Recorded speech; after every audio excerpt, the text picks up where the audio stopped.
terlebih dahulu dari Direktur Pengembangan Standar Agro, Kimia, Kesehatan, dan Halal, Bapak Wahyu Purwowasito, dan dari Rice Plus Indonesia, Mr. Karsten Kudal. Untuk kesempatan pertama, dipersilakan kepada Pak Wahyu. Baik, terima kasih Mbak Mita. Good morning, good afternoon, everybody in Indonesia, and also in you are in Denmark now, Carsten. Yeah, I'm Denmark. Alain is in France, I guess.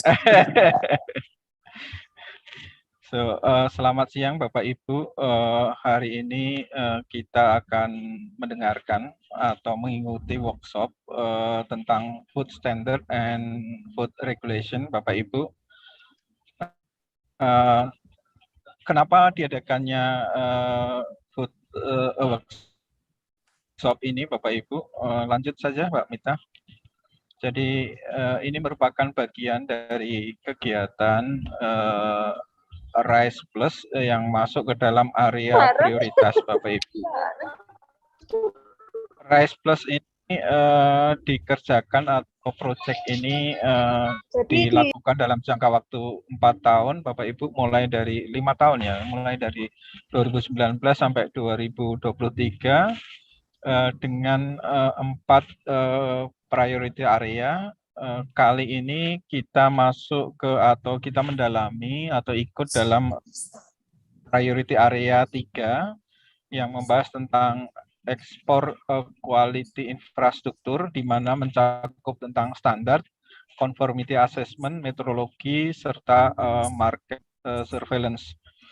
Kita sudah pernah menyelenggarakan beberapa workshop terbatas, Bapak, dengan adanya pandemi ini.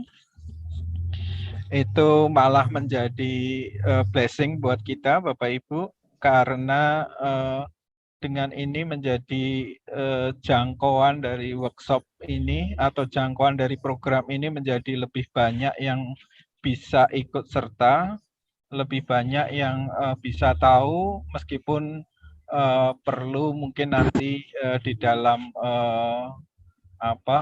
di dalam hal-hal teknisnya kita mungkin perlu meet up secara langsung, sehingga bisa merasakan apa yang perlu ditindaklanjuti dari workshop ini. Lanjut, Mbak Mita. Ya, ini selama ini yang saya sampaikan tadi beberapa aktivitas yang sudah kita lakukan. 2019 kita mencoba untuk fokus kepada workshop standar dalam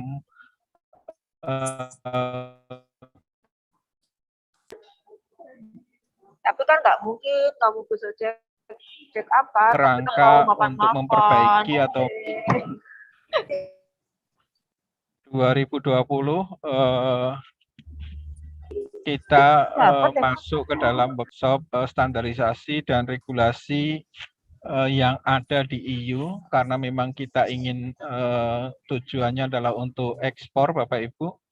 Kemudian sekaligus kita juga melakukan review dari prosedur pengembangan standar yang ada di Indonesia, dan terakhir kita melakukan workshop untuk terhadap good regulatory practices dan regulatory impact analysis (GRP) dan RIA. Nah, tahun ini, tahun 2022 memang kita masih maju mundur ya Bapak Ibu dalam triwulan pertama, karena kita berharap sudah masuk ke dalam pelonggaran ataupun pandeminya sudah surut, tapi ternyata sampai sekarang kita masih menghadapi pandemi, sudah beberapa kali gelombang pandemi ini teratasi dengan baik, sehingga tentunya melalui virtual. 2022 ini 2021 ini kan kita akan menyelenggarakan workshop sektor pangan selama 3 hari, Bapak Ibu. Lanjut.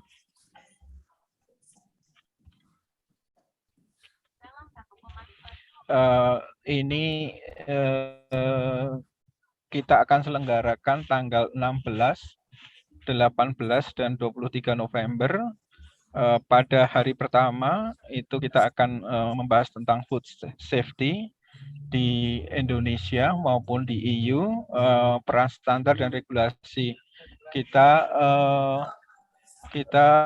mengundang pakar yang sangat kompeten ini, salah satunya Prof. Dedi Vardias. Kemudian nanti yang hari kedua kita akan bicara tentang standar pangan, yaitu Codex dan implementasinya, serta satu lagi kita akan membicarakan tentang private standard, di mana kita tahu bahwa private standard ini sangat berperan di dalam sektor tertentu, terutama dalam perdagangan di lintas batas, Bapak Ibu. Kemudian yang ketiga, hari ketiga ini akses untuk menuju ke EU market. Kemudian akses itu tentunya berdasarkan standar bagaimana penilaian kesesuaian tentang food product. Kita fokus kepada food product ya Bapak Ibu, itu akan dibahas lebih lanjut. Lanjut ke slide berikutnya. Nah, kenapa kita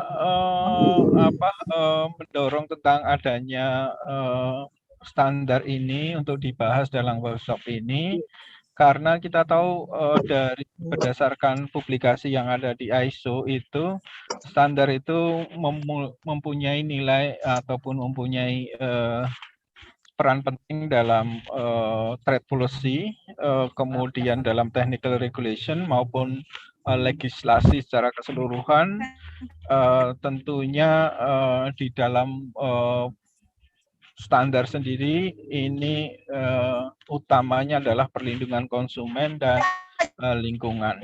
Selain kita juga bicara kalau lintas batas nanti yang akan disampaikan lebih lanjut, terutama tentang peranan standar internasional itu tentang policy. Untuk konsumen di dalam negeri kita bicara bagaimana pengadaan barang dan jasa pemerintah atau procurement itu bisa dilakukan dari sisi ini. Lanjut. Nah, karena kita fokusnya bagaimana mengekspor Bapak Ibu, maka kita akan bicara selain standar itu nanti akan ada penilaian kesesuaian. Kita bicara bagaimana suatu standar itu nanti diimplementasikan, mulai dari standarnya kita bilang adalah standar yang dalam tanda kutip standar internasional. Kita biasanya kalau untuk food kita mengacu pada CAC dan sebagian kepada ISO. CAC itu yang saya maksudkan Codex Bapak Ibu. Kemudian di dalamnya nanti pasti akan ada bagaimana penilaian kesesuaian, baik berupa pengujian, pengukuran, di mana akan membutuhkan laboratorium atau lembaga sertifikasi yang nanti memerlukan akreditasi. Nah, hal ini nanti kemudian bagaimana kita masuk ke dalam era globalisasi, di mana produk kita yang ada di dalam negeri bisa diterima di luar. Ini yang menjadi permasalahan. Nah, kali ini dalam workshop 3 hari ini kita akan mencoba untuk mengupas tentang bagaimana standar, bagaimana struktur, kemudian kita menukik kepada negara tujuan, pertama kita mengupas tentang EU, sampai kemudian nanti kita bagaimana penilaian kesesuaian dan regulasi yang ada di dalamnya. Lanjut.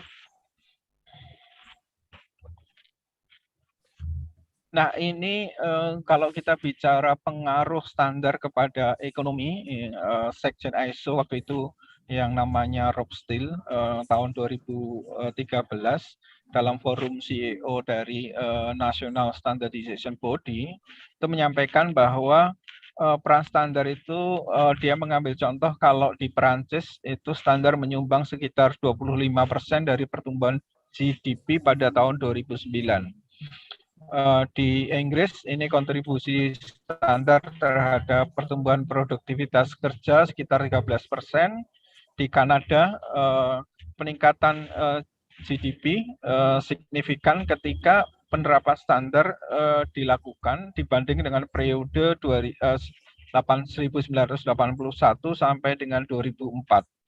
Ini data pada tahun 2007, kemudian Jerman itu juga menyampaikan bahwa kontribusi standar pada pertumbuhan ekonomi ini melebihi dari kontribusi paten maupun lisensi, Bapak Ibu. Eksportir Jepang, maksud saya Jerman, ini menggunakan standar sebagai strategi bagaimana membuka pasar baru, Bapak Ibu.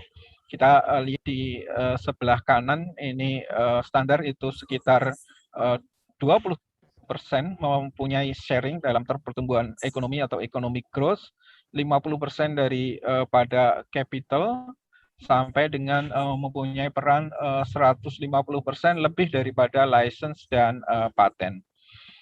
Mengingat pentingnya standar ini, maka kita berharap bahwa dengan adanya workshop ini, bekerjasama dengan EU RISE, EU dengan dalam konteks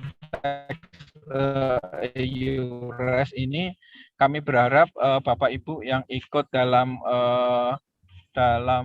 workshop ini bisa memahami lebih jauh, kemudian bisa menerapkannya di area Bapak Ibu masing-masing. Saya berterima kasih maupun dari pihak EU RISE, Sekretariat EU RISE yang telah berkenan untuk menyelenggarakan workshop ini. Terima kasih, saya kembalikan kepada Mbak Mita.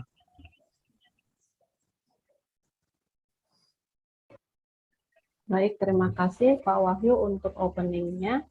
Selanjutnya kita ke Mr. Carsten. Please, Mr. Carsten, time is yours. Thank you very much, Mita. Thank you very much, Pak Wahyu, and welcome to all the participants and to our two experts here today, Professor Dedi and Pa Alain from France. So he's also up early like me. Until now, the trainings carried out in cooperation with BSN have focused on non-food standardization, good regulatory practice, and regulatory impact assessment. And therefore, I'm glad that we finally have managed to organize these three workshops, which will focus on standards and food regulations. I have a background from the classic European standardization organization, Danish Standards, where we focus on international and European standardization bodies such as ISO, IEC, CEN, and CENELEC. When you work in such organizations, you are in practice never in contact with Codex Alimentarius or private standards covering food products. And why is it like this in Europe? It is because that most of these national standardization bodies are organized as private organizations, totally independent of the governments, and the standards they issue or they adopt are all voluntary.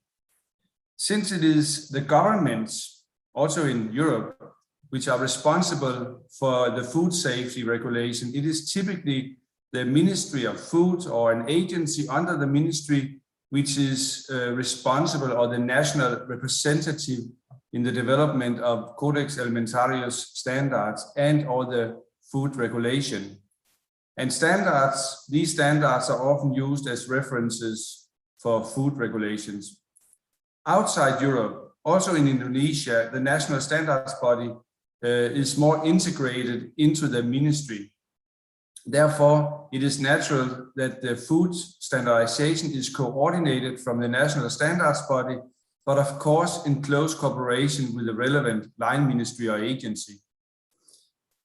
Despite the differences in the organization, there are a lot of features which are the same in Europe and in Indonesia when it comes to food standards and food regulation.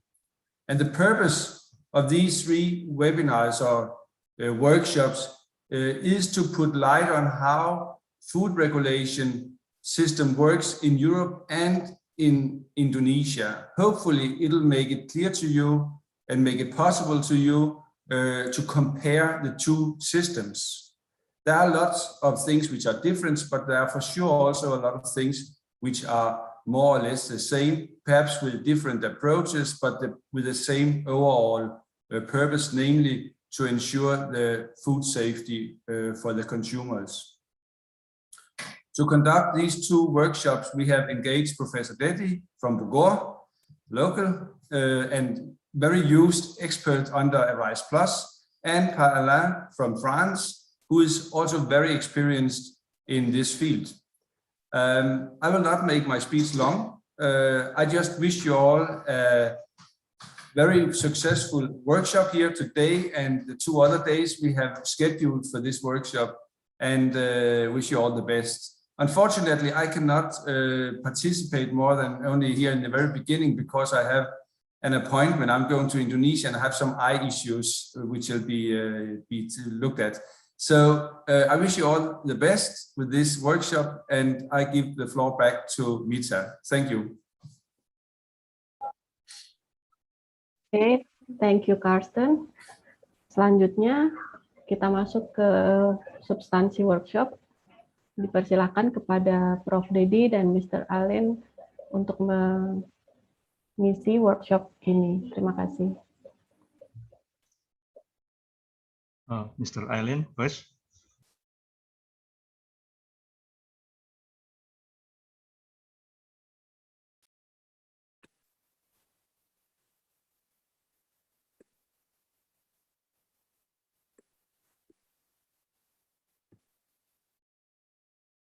Yes, I am trying to share my screen. Yes. Okay. So first of all, thank you very much to BSN and Pakwai and to Arise Plus to organize this workshop and giving me the opportunity to present today. The first part of the agenda is on the legislative framework for the EU food regulation. This is a very wide topic, and I will try to keep it within the time that we have. But of course, we can speak for days and days on this. So first, allow me to come back a little bit in time, and I try to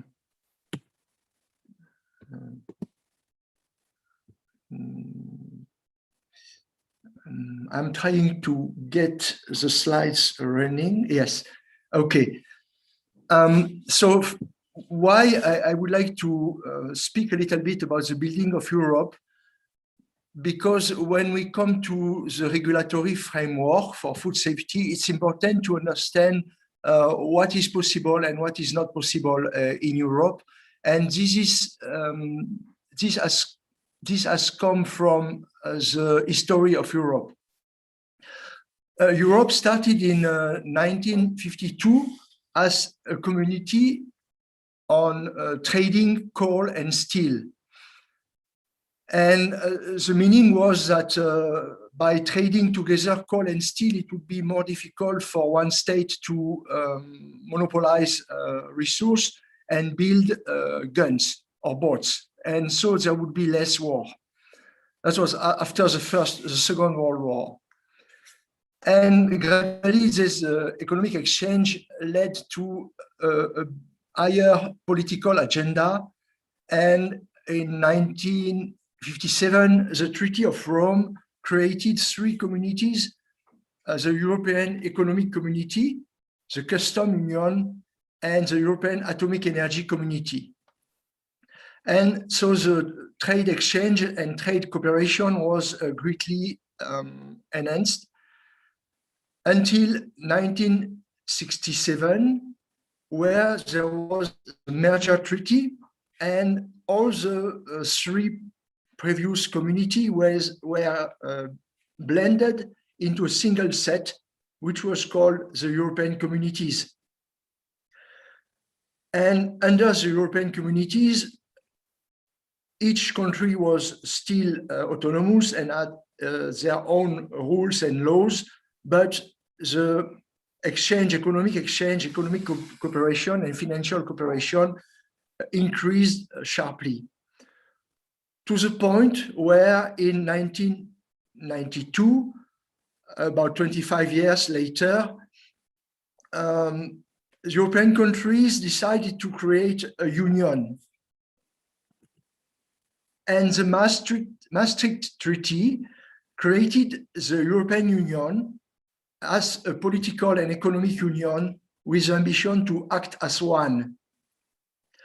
And the union had policies for the free movement of people, of goods, services, and capital within the internal market.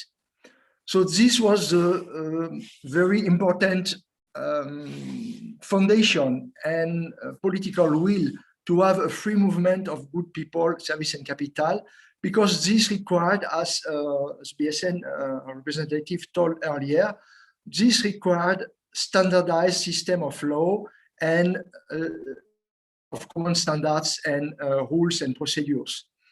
And of course, it led gradually in 2002 to the introduction of a common currency, because when you trade easily goods and service and people, it makes sense to have the same currency to pay for all this. So again, very gradually, exchanges have increased and better understanding and trade was facilitated, to the point where in 2007, under the Lisbon Treaty, the three different systems were merged into one single entity. And most importantly, this entity received a legal personality and a representation. The representation is ensured by the President of the Council. So we see that, sorry, I'm looking for the chat. No, okay. We see that from a pure economic exchange and agreement for coal and steel, gradually Europe has integrated more and more power and has increased our capacity to work together and to decide together. And there are two main aspects in this. The first aspect is keeping the free movement of goods and persons and facilitating the trade. And the second very important aspect is the subsidiarity. By this, European countries and leaders mean that every country delegates its responsibility, and EU is responsible for regulating any area or activity where a common approach is more efficient than national approach. And this is translated in the fact and in a legal statement that the member state must transpose the EU law, the directives, the regulation, and etc., in their own country legislation. So, on the other side of this proposition, the EU is responsible for controlling that members comply with the EU law and enforce it correctly.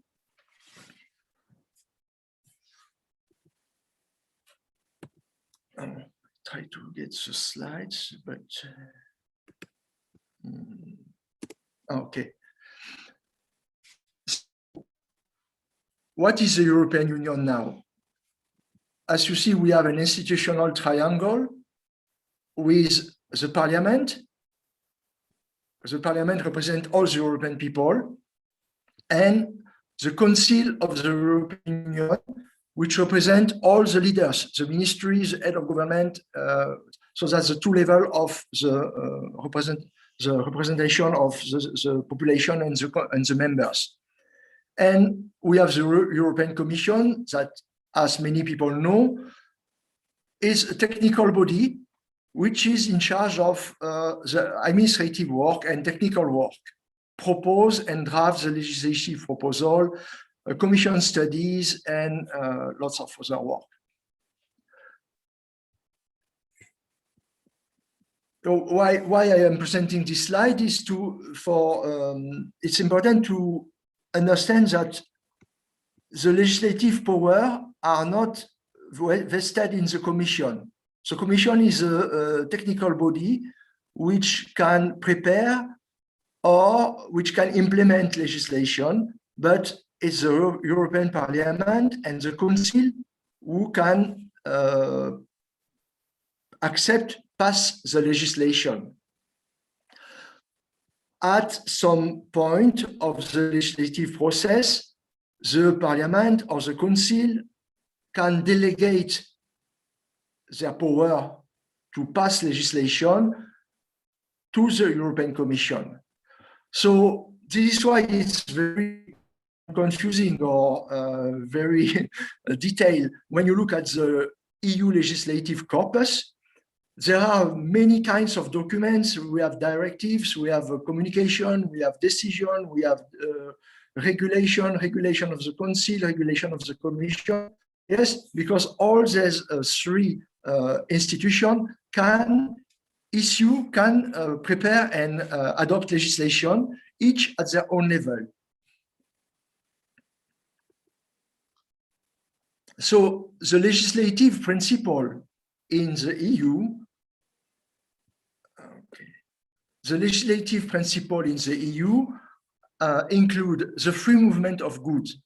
Of course, it is about preventing the barrier to trade within the Union, and technical harmonization, as we have been told at the beginning by the BSN representative. It's very important to search common standards and the way to conformity assessment, the ways to implement standards.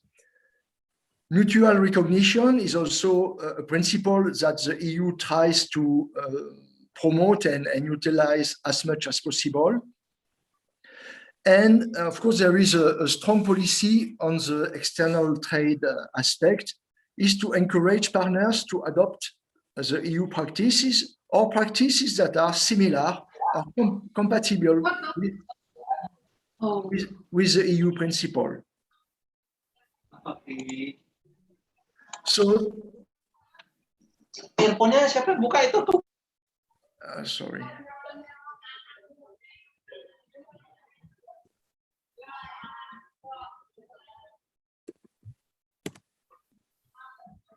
Another legislative principle is that the EU has been gradually built over all these 50 years or so, or 70 years. At the core, it's to improve the life and the well-being and health of European citizens. We have to remember that after the Second World War, most of the countries of EU were devastated. There was a wreckage, there was poverty, there was hunger everywhere. And for the founding members of the EU, the wealth and health of European citizens was the main concern. So how to translate this principle into practice and into result?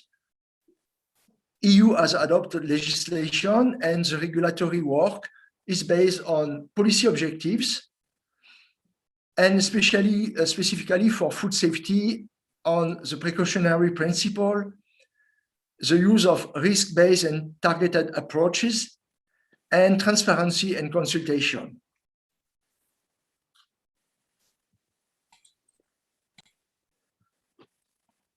The precautionary principle is detailed, is a very important principle, and it's even included in the Treaty on the Functioning of the European Union in Article 191.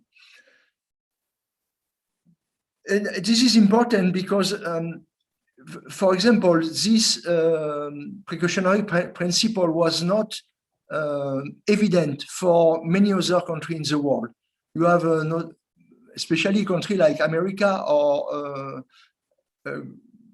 they don't recognize or they don't use this principle as a key policy instrument.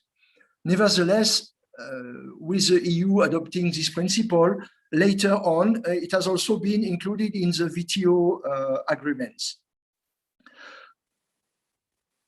So the precautionary principle provides for higher level of environmental protection. At the beginning in Europe, it was to protect the environment, but it has been also broadened, enlarged to use and on consumer protection and agri-food safety.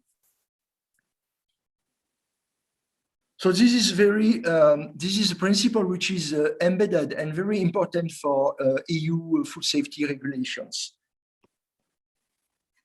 The second principle is also that the protection should be based on science and on the level of risk. And this is a principle that has been more widely accepted, especially as it is a basic rule of the SPS agreement in Article 5. But really, it has become more important since 2000-2003 in the European Union. And the increased emphasis on risk analysis on all the level of supervision of food within the EU. And why this risk-based approach have been promoted? It's because the EU realized that, and EU is a very wide geographic bloc, and so is Indonesia. So when you have to regulate and implement regulation across a very wide area, you cannot regulate all, and you cannot regulate all with the same level of stringency. So you have to set priorities, and to set priorities, you have to work harder or to regulate more on area where the risk is higher. And so you start to analyze risk, and to analyze risk in terms of food safety, you need to have common procedures, you need to have agreed procedures, and you can set this risk analysis procedure only based on scientific knowledge. So you see, the two principles go together, science-based decision-making and risk assessment. So now if we go down one level on the legal and practical aspect of supervision, the principle have been translated into establishing the EU Food Safety Agency, which is responsible for analyzing risk and setting up common rules on general hygiene in establishment, in food business establishment, promoting the use of HACCP within and across the food chains, and setting rules on inspection and control for food and feed.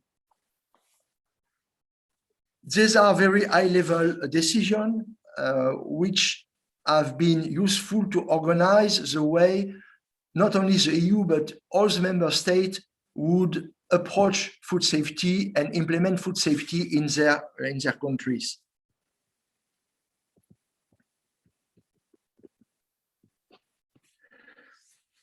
And again, I think this is not new for many of the audience today, but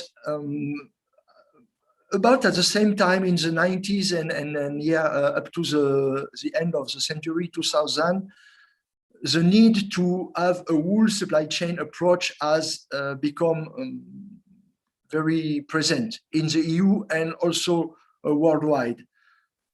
It is not sufficient to deal with separate segments of the supply chain on primary production, on transport, on commerce, on processing, because that was the approach used at the beginning in the EU and in many other countries. But when doing so, there are two inconveniences. There are one, it costs more money, and money is spent less efficiently, because it's difficult to coordinate. So there is some overlap, or there are gaps, and the system is not progressing as much as it could. And the second is that the outcome is not very good. When you have one weak point, or one area which is progressing less than the other, the whole system is slowed down or less efficient. So the need to have a whole supply chain approach has surfaced and has been taken on as a high-level principle and a statement, an article in the food law in Europe.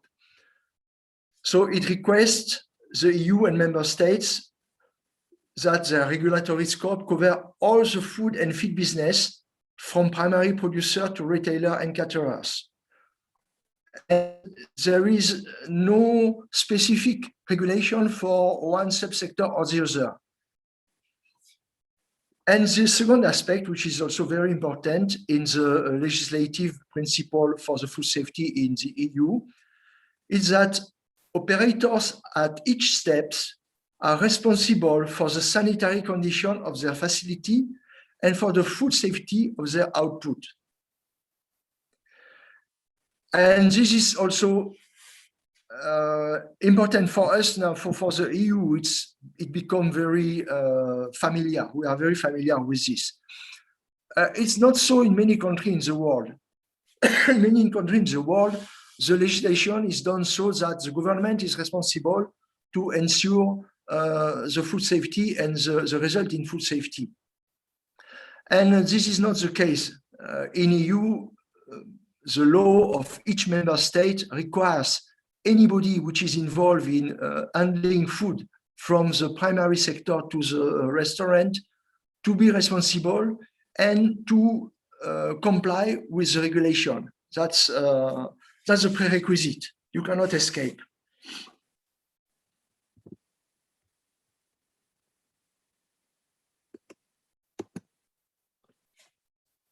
So this farm to fork strategy, as it is reported, the aim was to accelerate the EU transition to a sustainable food system. This is also a recent realization from the EU leaders that an integrated supply chain approach allows to maintain or to enhance the sustainability of the food supply. And we have seen that, we know that the food system is responsible for part of the climate change. And so limiting waste and limiting inefficiency is very important. So that was the sense of the communication of the Council in 2020 about value chain approach, integrated chain approach, and the move towards greener food supply, and thus contributing to the European Green Deal. So that's really, we see that these food safety principles are very important, very useful, and now become central to the next phase of the EU development for a more sustainable agriculture and food systems.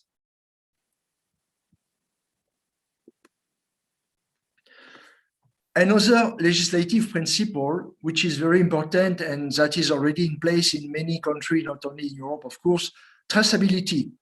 Traceability of inputs, traceability of sites, primary production, processing, and traceability of outputs. So we'll come back later in the slides on how traceability is implemented, but that's a recognition that if we want to be able to react on incidents or food safety mishaps or events, we need to know what product, where are the products and where they do come from. So traceability is a tool to ensure this.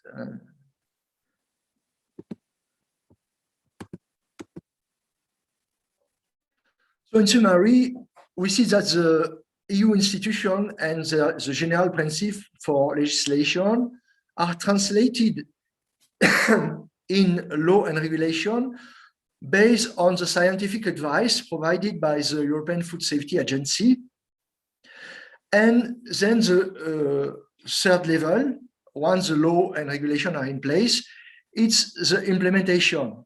Implementation is done entirely by the member states and also MS and also the third countries. I will explain later. The EU regulation, as most of you are aware, applies mostly to the member states, but it also applies to producers or countries who want to export to Europe. So the supply chain does not limit itself to the local production. If any input or finished product is sourced outside of Europe, then the EU regulation should apply with some flexibility and with some adaptation, and we will explain this later in the slide. And so what is the job of the European Commission, the European Community?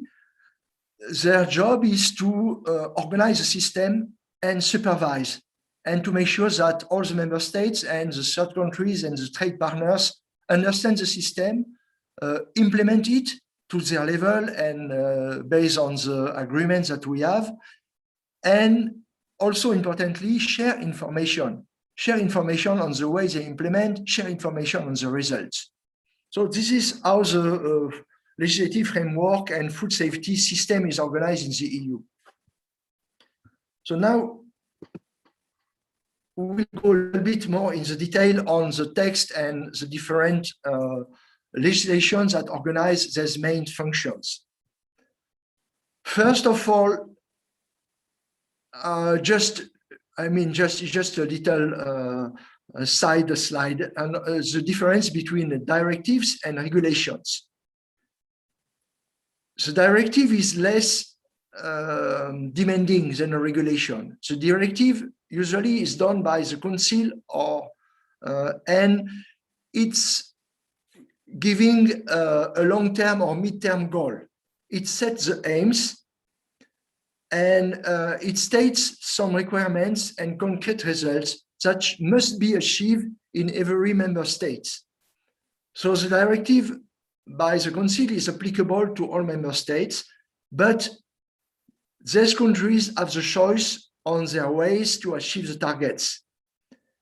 And they may have to adapt the legislation or find any other way to meet the aims in a certain time frame which is specified.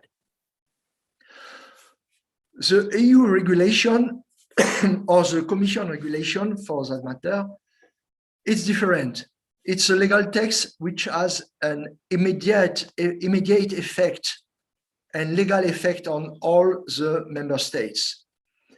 And legal effect means that a European regulation has the same value as a national law because it has to be transposed, and at the time of its publication, it becomes applicable automatically. And based on the regulation, the member state must or usually have the good practice to issue subsidiary text in their national regulation in regard with competent authorities, inspection and sanctions or specific arrangements on the subject matter covered by the regulation.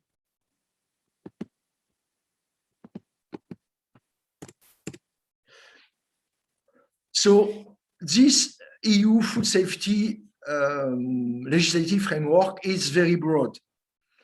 But basically, we have two kinds of text. We have the text describing the organization, the procedures, the methods, the system used for agri-food safety, routine control, and crisis. Because we have two aspects always in food safety.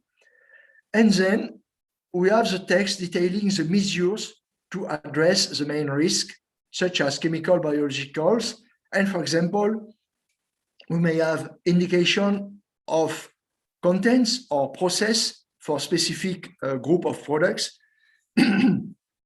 references to standards or specifications, indication on the way to carry out inspection, testing, sampling method, food safety management system, and describing the requirements for member states or operators.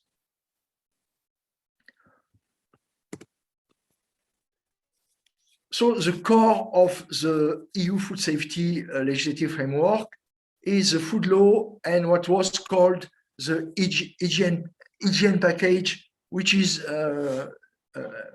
former name. Now it has changed, but that's the principle. Is the meaning is that there is a food law, and below the food law there is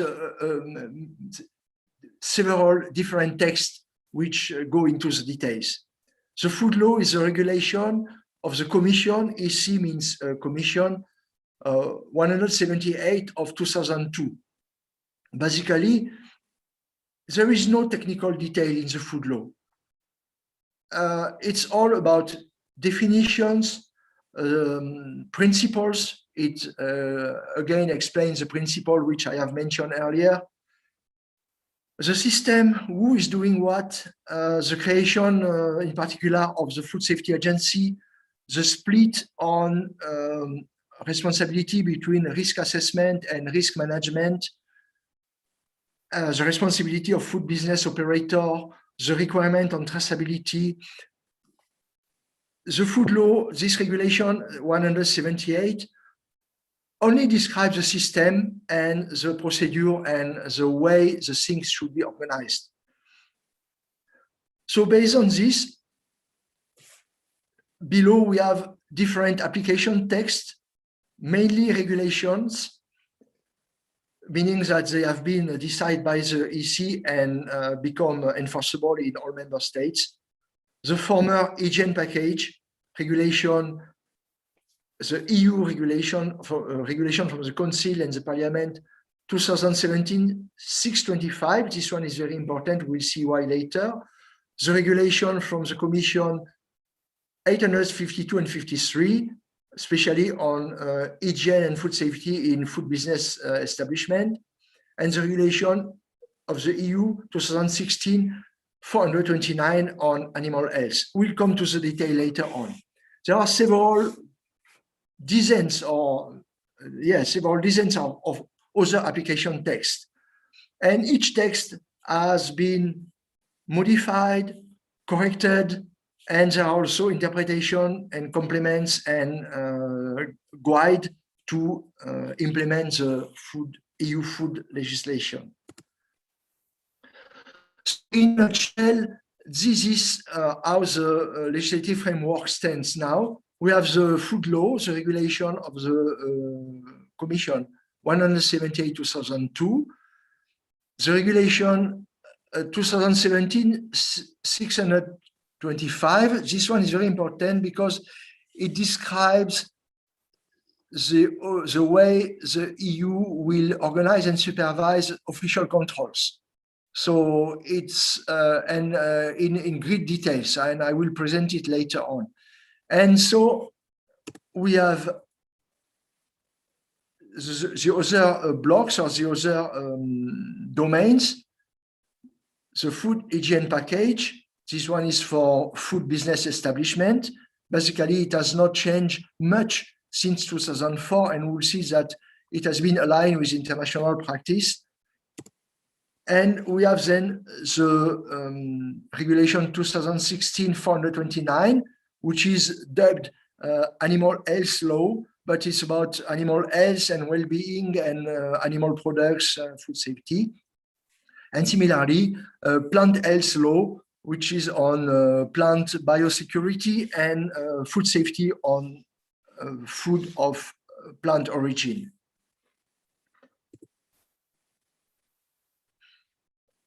So coming now to this regulation on official control, 2017-625, what are the main requirements? The official control in member states need to verify compliance with the food and feed law of the EU, animal health and welfare, plant health and animal byproduct rules. This regulation states the procedure for notification and additional information sharing within the rapid alert system for food feed. And it also describes procedures for the EU computerized system for reporting disease under the animal health law. It also states rules for submitting notification under the regulation 2016-2031. And it also has rules for how the member states should define and prepare their computerized data and document handling procedures.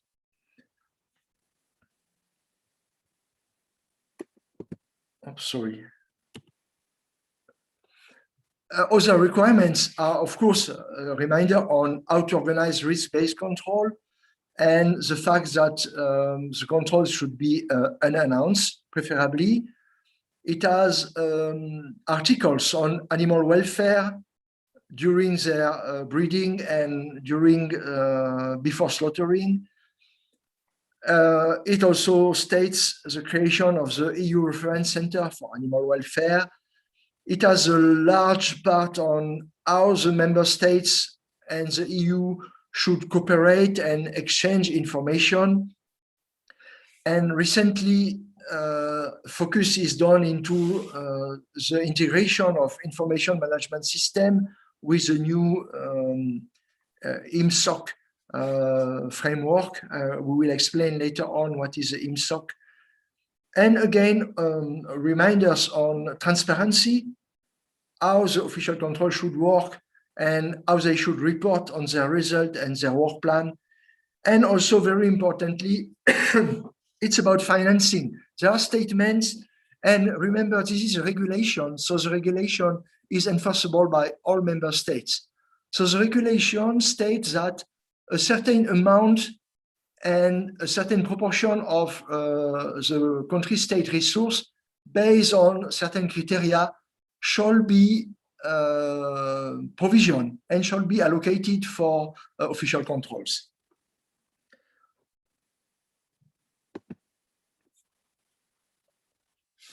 So under this regulation on official controls, we have other application text by the Council.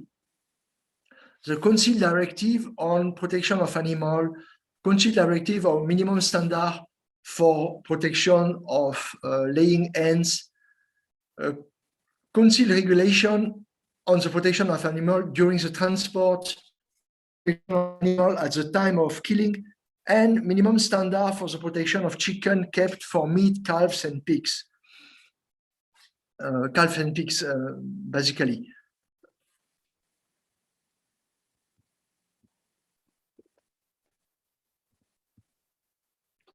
And of course, under this regulation, we have also other application text by the European Union. And here we have, I put this in the slide for reference. Of course, now what I would like to also remember all the participants is that all these texts are permanently being modified, improved, or adapted. So the understanding of the EU is that to comply with their transparency and information sharing, they put everything is on the website of the EU community. And if you need to have access to one specific text, you don't look for a PDF file that you keep in your computer, because you will be almost certain that this file will be obsolete. So the only valid reference is the uralex.eu website, where all the texts are kept in their latest version and updated in permanence. So in these slides, I just mentioned the number and name and the topics, which is handled by the text. But anybody wants to have access to the text, they must find it on the web, on the Uralex. So we have text on the maximum residual level of pesticides, health rule as regards animal byproducts which are not intended for human use, regulation for placing plant protection product, pesticides on the market, regulation on quality schemes for agricultural products, regulation on management of expenditure relating to the food chain, regulation on transmissible animal diseases. And you can see that most of these are recent, of course, since 2000 to 2016. And as I said, it's always every year there are a new text or modification of the previous text. Still other application text. So here we have abbreviation CIR and CDR. So what is CIR? It's a regulation which is prepared by the Commission on behalf of the Council. It's Commission implementing regulation. It means that the Council of Europe has delegated, has authorized the Commission to pass a regulation to implement a certain aspect of the food law. And CDR is delegated, Commission delegated regulation. It's more or less it's the same, but it's it gives more power to the Commission. So we have application text. For the first one is very famous for in many countries in the world. 2021-405 is a list of third country authorized for the entry, authorized to export, and authorized to place certain goods, animal on the EU market. Temporary measure on COVID. This one also is very important on the regulation that describes the minimum requirements for border control posts and inspection centers. And you see it's still under the official control text, of course.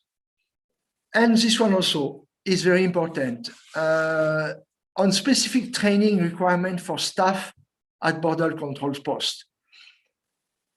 Because of course it's not a border control post, but all the competent authority staff must have a very good knowledge on how food is produced, how food is processed, and of course on all the administrative procedures on how to ensure food safety. So it makes sense that the EU food law has specific training requirement and minimum level for the staff they are using at the border control post and inside the country to ensure market surveillance and inspections. And other text for specific product like bivalve mollusk and reference laboratory and animal welfare. So now I would like to speak a little bit on this new IMSOC, which is Information Management System for Official Control. This is the meaning of the word IMSOC, Information Management System for Official Controls. And this is quite recent. It has started in 2019. It's the plan, the objective of IMSOC is to merge the 4 systems. ADIS is an animal disease information system. Eurofit is on plant pest and diseases. Rapid alert system on food and feed, and Trace is on trade events and trade information system. So the long-term goal is to merge the 4 systems into one single IT-based system, which allow to instantly share all information on any product that is circulating in the food chain in the EU. So we also manage the common health entry document, the health certificates, but it's a health entry document. It will also manage the information flow between customs and other food safety authorities. It will create, manage, and store the electronic certificates and electronic signatures for all official certificates. It will have standard formats for information exchange concerning requests for assistance and recurring notifications. And it will have also other technical tools and procedure for communication between the liaison bodies. And the directive also states and describe what should be the proper functioning of the system. So this system is new, it's still being implemented, and it will take, I guess, a few years before it becomes fully operational.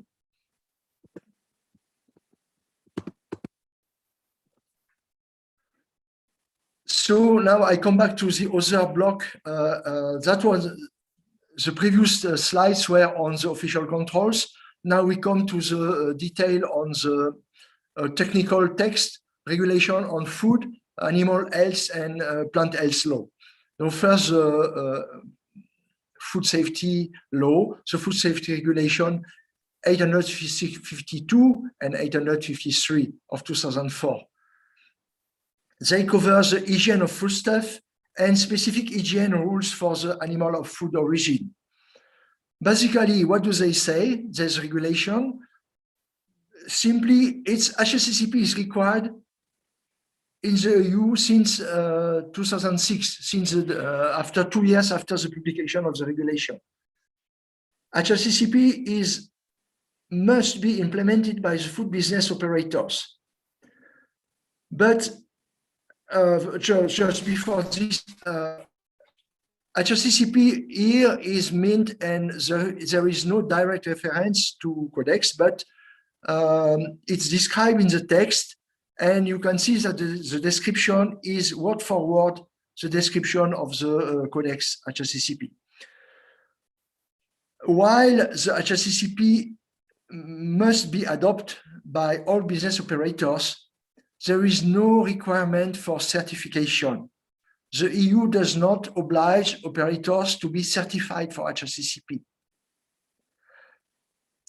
It is considered as a private initiative. Certification is left to the initiative of the operators, and it is not regulated. However, regulators, the official control, the competent authority, will assess the compliance and the way HACCP is applied by the food business operator. And they may require change to be made until they are satisfied that the food business operator has a sound and a strong HACCP in place. But anyway, the competent authorities, the regulators, do not formally approve HACCP.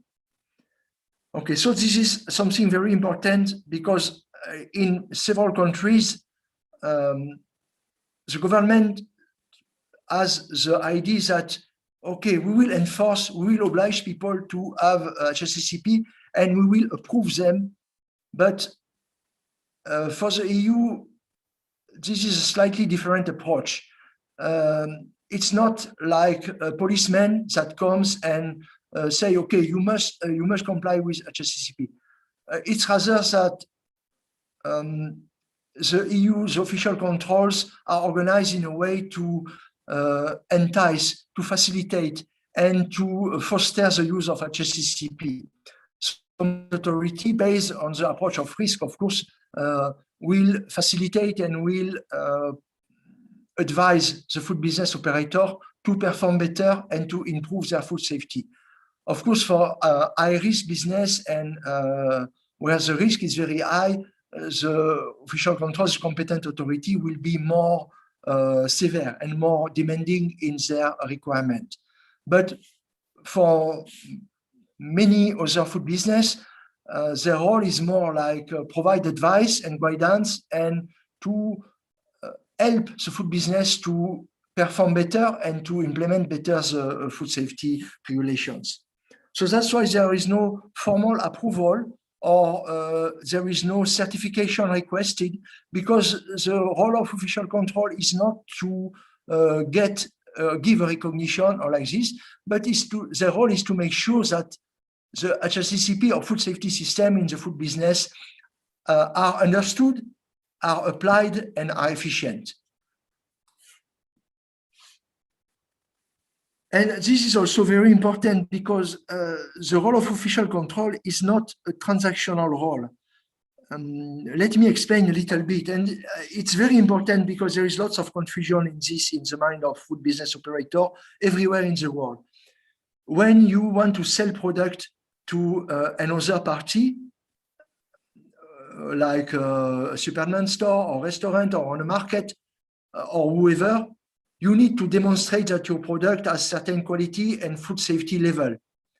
And to demonstrate this, one of the best way is to have a certification. So when it's when there is a transaction, where is the trade exchange, trade relationship between partners, yes, certification is necessary. But on the other hand, for the official control, they are not here to make a trade transaction. The purpose is different. The purpose is to make sure that the food business operator regularly, day after day, have system in place and use safe food. So it's not a one-off and it's not linked to a monetary exchange. So that's why the official control do not need to provide recognition or do not need to certify or do not need to approve.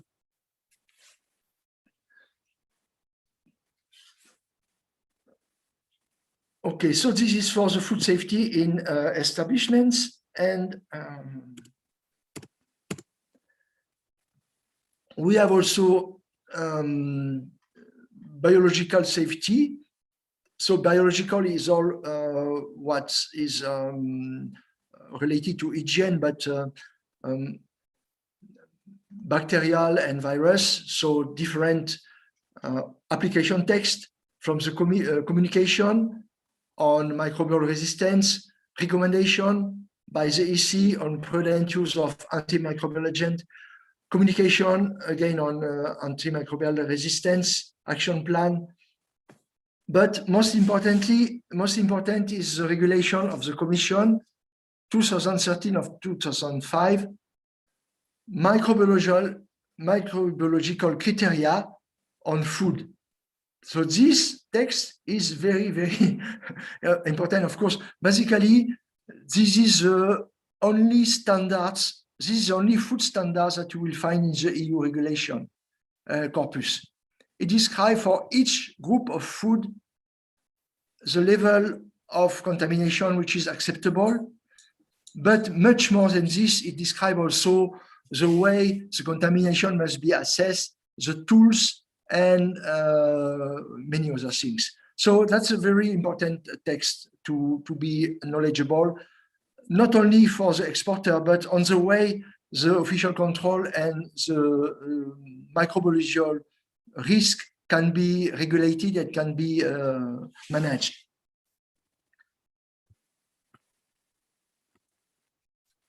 We have also, of course, general application text for chemical safety, and they are based on general rules. Let me see. Sorry, I make a break.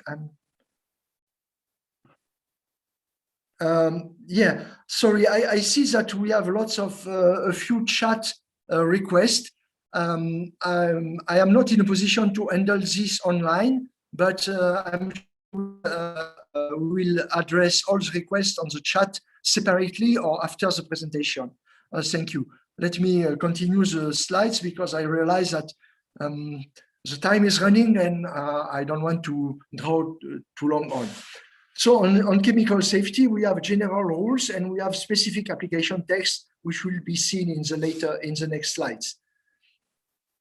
So chemical safety relates on fertilizing products, on feed, on contaminants, with especially the regulation of the EU Council 2017 number 644 on the method of sampling and analysis for the control of dioxins and PCBs.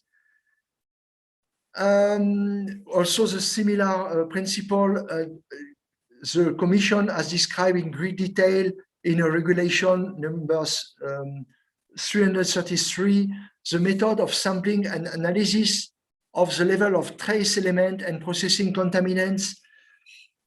And so these are very important tools because, again, this regulation have been prepared by the best, based on the best scientific advice and the consideration on economic efficiency and technical effectiveness of the procedures. So it's really the best practices that you can get on how to sample products for contamination and how to analyze this.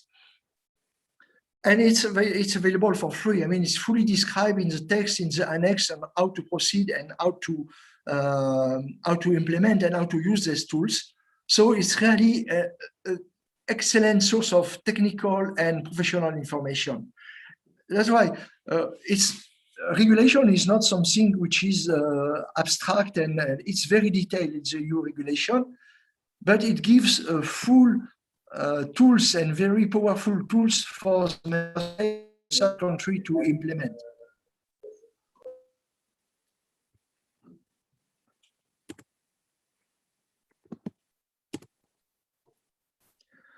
We have also, of course, text for the manufacture of veterinary medicine, marketing of seeds, organic production, labeling and control, and regulation, general rules on transparency and sustainability of the risk assessment in the food chain. More general rules on fighting water pollution, safe food processing, tackling threats posed by chemicals under the Stockholm Convention, that is persistent organic pollutants, and on use storage of mercury. You can see that these are directives from the Council or from the Commission, but usually the directive and the regulation which come from the Council of Europe, they have they cover very high-level environmental or public health threats, and these are directives, so they don't explain in detail how to react, but they provide a framework for action. But usually the Council directives address issues that are very sensitive for the EU consumers, like animal welfare, pollution, high-level pollutants like the POP or mercury of dioxins, whereas the regulation directives and the Commission directives and the Commission regulation are much more focused on technical aspects on food safety. Then we have a specific text on contaminants, on radioactive contamination, maximum level of certain contaminants of food, the regulation from the Commission 1881 of 2006. Similarly, this is where you find all the maximum residue levels for a variety of foodstuff. So it's very useful to have this text or to have access to the link of this text. It's all online, as I explained. It's really useful for interest party to consult this.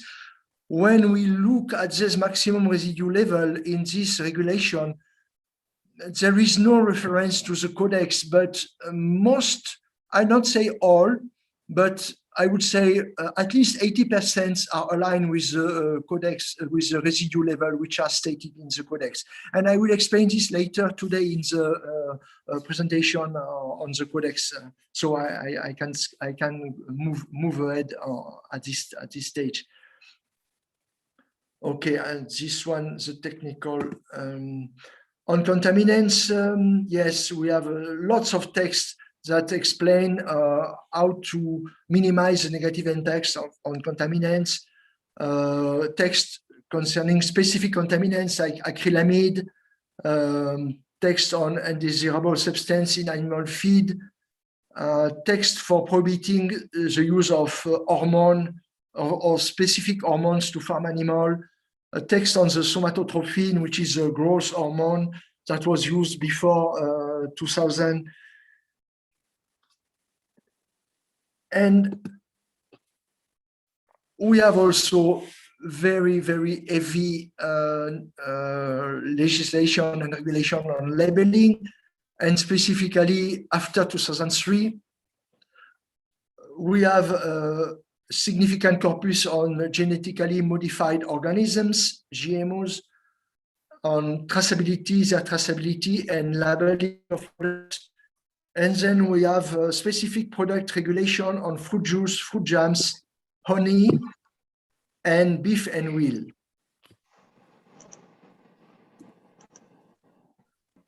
Food labeling. Sorry, somebody is very happy, it seems. Okay, more and more rules on labeling of organic products, the use of the EU eco-label, and how food business operator in the EU should use indication or mark to identify the lot, rules on marketing of fruits, specific product rule on coffee and chicory extract and quick frozen foodstuff. And then we have still the EU legislation on food also covers specific products like supplements and special purpose foods. So we have the food for medical purpose. We have novel foods, which are foods designed for diet or for a specific effort food. Food for specific group for infants, babies, and the elderly. And very importantly, we have in the EU, of course, but the regulation 1924, this one here, 1920, sorry, I'm lost. Yes, 1924 on the nutrition and health claim to be made on food. This is heavily regulated and quite detailed on what food business operators or traders can claim in respect with the benefits of specific foods. The addition of vitamins and minerals is also regulated, and there is a great deal of details on the level of the concentration and the nature of vitamins and minerals that should be used in the EU, and other supplements as well. So all these texts are available for consultation. And the last, another group of food texts deal with the improvement food processing additive, which is called now improvement agents, enzymes, flavorings, additives, and their authorization procedure, how the member states should authorize new products. This is also described in the regulation 1331 of 2008. It's very important, so that each member state is using the same procedure and the same framework to authorize new products. And we have the similar regulation for fertilizer and pesticides, of course, and smoke flavoring. Another area which is which has been strongly developed in the recent, over the last decade, is food contact material, food packaging and containers. And I know that in Indonesia, this is also not a concern, but it's a topic of attention. And I understand that several laboratories and agencies are very active in that field. So it's good to know the EU legislation and see how it is organized. Basically, it has been a little bit on an ad hoc basis as compared to other areas like hygiene or contaminants. It has been developed based on the progress of science and also based on certain crises on certain products which were found deficient or leaking, like the phthalate in plastic, etc. But nevertheless, now the corpus, the EU corpus for food contact material is pretty developed on plastic kitchenware, on ceramic kitchenware, on cellulose films, wrappers, And of course, there is a generic regulation on describing the relationship between packaging and food safety, safe packaging use and promotion and use on safe packaging for food and foodstuff. That dates back from 2004 already. Other texts deal with plastic materials and articles with recycled plastic packaging, deregulation of pack size, good manufacturing practices for the operators which are producing food packaging products, and specific text on epoxy compounds. Again, another area, as I explained earlier, a specific detailed regulation related to GMO. We have generic regulation on giving a framework on how to use GMO and how to trace and label products containing GMO. But there is a set of regulation which is detailed specifically. So I will not go into the detail, but be aware that there are several regulations on how to authorize, how to regulate, how to export GMO to a non-EU country, how to trace and label GMO products, and also text providing flexibility to member states and emergency measures. As you can see, there have been a regulation on to address unauthorized use by China of genetically modified rice. And very important is the last regulation, not the last on the slide, this regulation 65, it provides unique identifiers on products containing genetically modified organisms. This is a way we can track and we can identify and track GMOs, because there are lots of GMOs, and if we are not able, or if we are not using the same numbering system and the same cataloging listing system, it's very difficult to understand each other within Europe. So there is a framework, a system to put number and reference. Okay, I will go maybe a little bit. Let me check the time. I'm not, oh yes, still on time. We have regulation related to the second area, the animal health and welfare law. We know that we have the main regulation, and under this one, we have a specific text on how to use medicated feed, how to address serious cross-border threats, establishing residual limits for pharmaceutical product, veterinary medicine, in foodstuff of animal origin. Text on the monitoring of zoonose and antimicrobial resistance.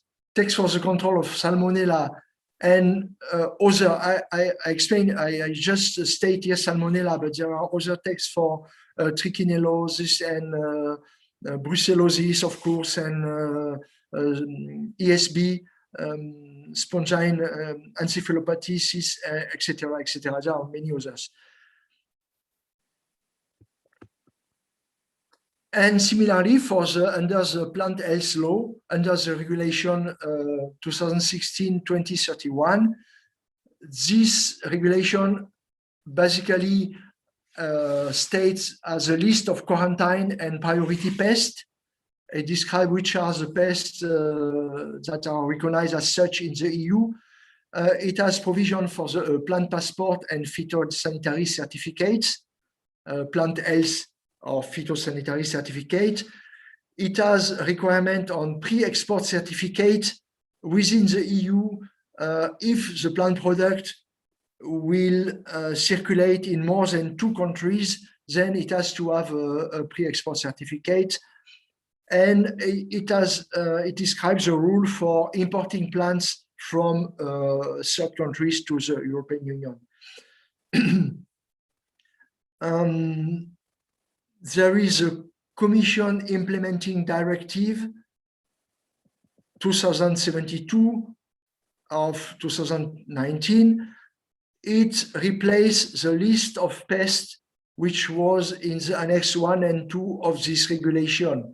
So this one is the most recent list of pests which are forbidden or which are a concern in the European Union. It has, we have also other directives on, Commission Implementing Directive means that it's a directive from the Council and it gives certain targets or certain objectives to be achieved by the member states within a given time frame. So it gives, it's not implementable, it's not enforceable immediately, but usually it's a matter of 2 or 3 years. So it gives the member states the flexibility to enforce this directive or these rules, these regulations progressively. Nevertheless, it becomes enforceable after a few years. So also on communication exchange and high-risk plants. And we have also thematic food safety regulation for fertilizer and pesticides. It's also linked to the food, chemical food safety, but this one, these texts are more from the angle of plant protection. So persistent organic pollutants, effective fertilizer, and supplementary, and all the certificates that are necessary to use pesticides and pharmaceutical and plant protection products.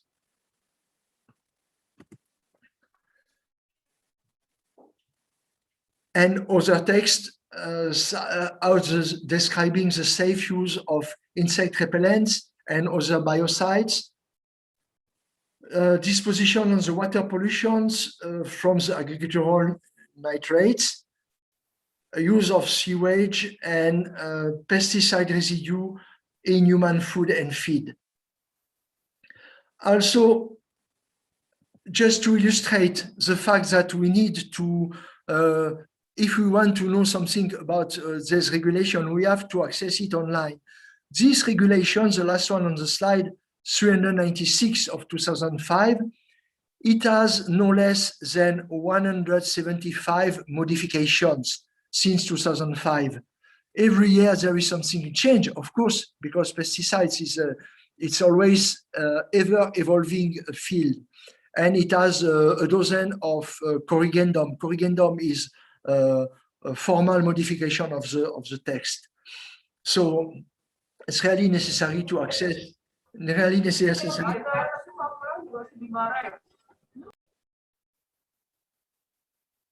Sorry, is it a question? I could not.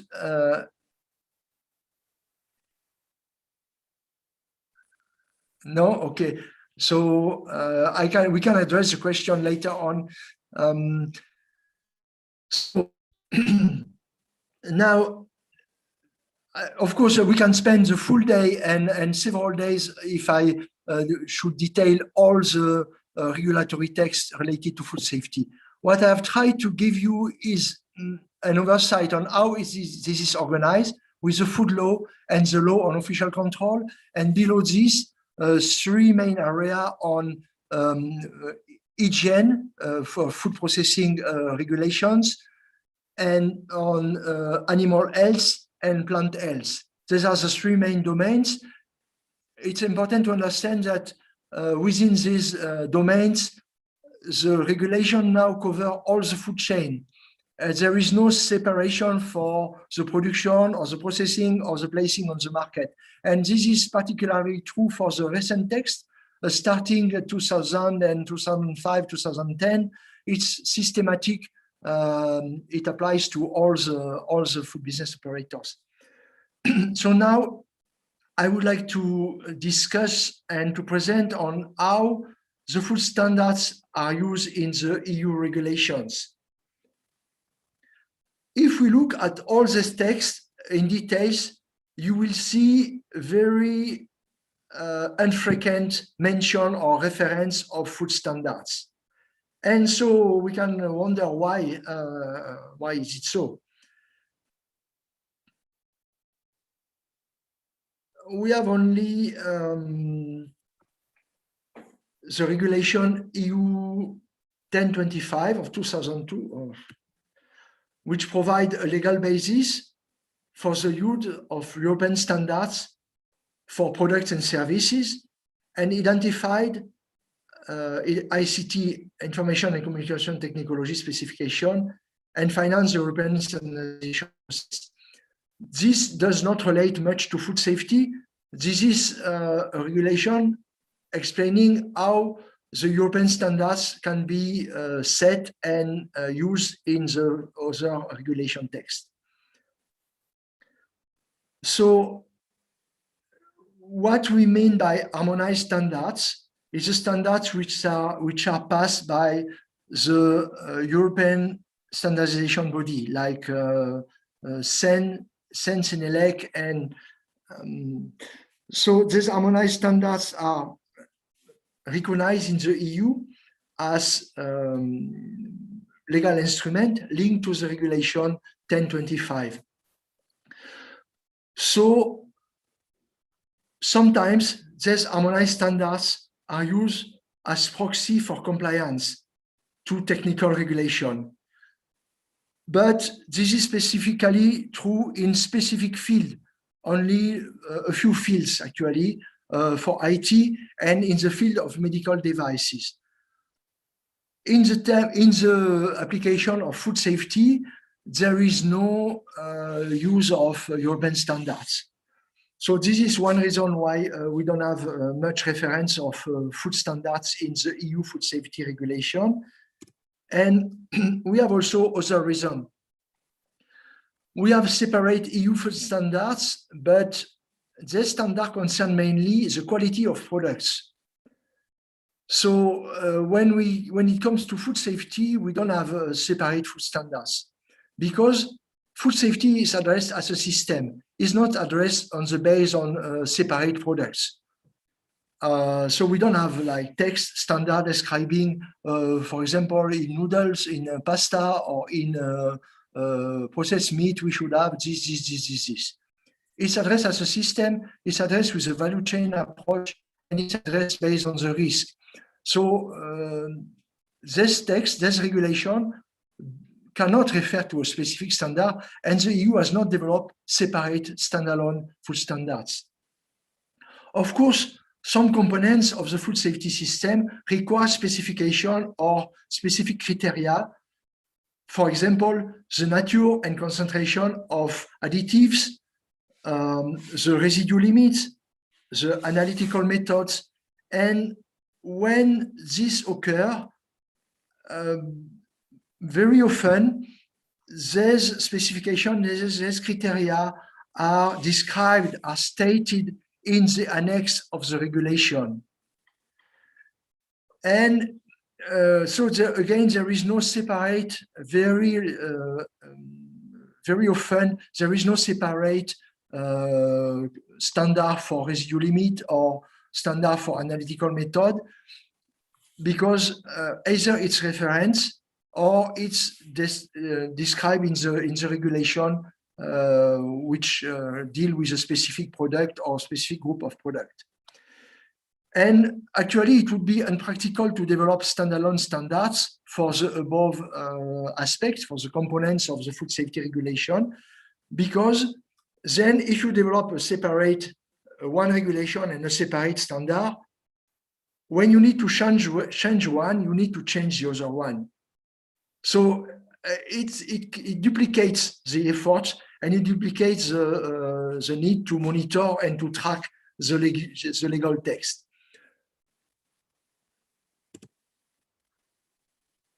Yeah, so that's so also why we don't have many reference on existing standards in the food safety regulation.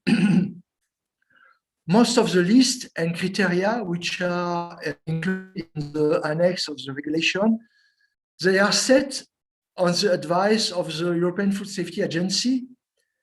And this advice takes due account of the international standard and the best international practices. So in most of the regulation of the EU regulation that relate to food safety, international standards and internal practice is integrated. However, the sources are not mentioned. There is no specific mention of the Codex or the ISO standard or like this. It's very, very infrequent that EU regulation will specifically cite one specific text. And why is it so? Again, it's a matter of updating and keeping the text up to date.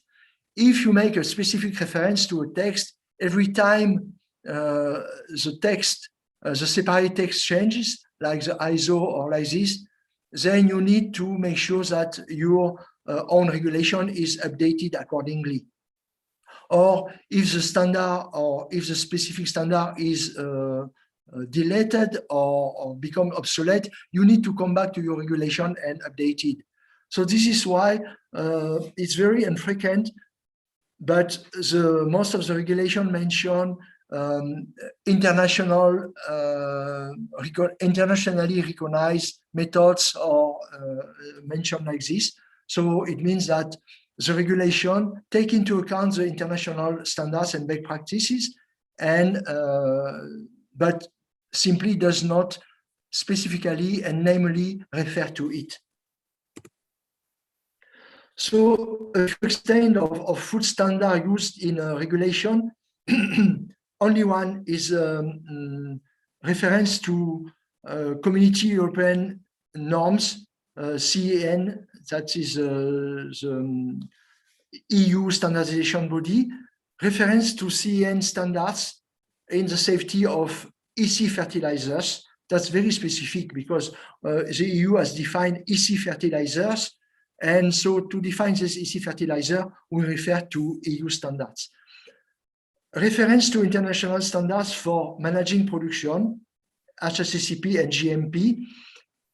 Reference to the international standard when regulating quality schemes. So this reference is to ISO conformity ASCO committee, conformity assessment committee. Reference to conformity assessment body for ISO 1725, for EN ISO analytical method and EN ISO sampling method.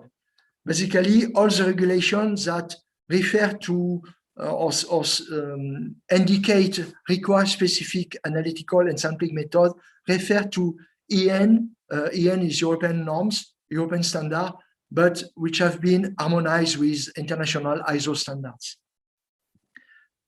And another field where the EU regulation are using standards is when setting microbiological criteria, as I explained earlier. These microbiological criteria have been developed in accordance with internationally recognized principles, such as those of the Codex Alimentarius. But again, the principles have been duly and fully taken into account, but the Codex Alimentarius is not stated into the regulation. And then we have a specific food safety standards, like very few products: honey, natural mineral waters, fruit juice, jam and puree, and infant food. The standards relate with composition, mostly composition and property, and for infant food, a list of substances that can be added into infant food. So these are the few examples on which food safety standards are used in the EU regulation. It's very, very little for the reason that I have explained. And other example relates to enzyme, additive, and flavoring. We have a positive list, which is like a standard stating which product can be used. A no positive list also for the novel food. a food standard for energy drinks relates to the labeling, GMO and fertilizer and pesticides.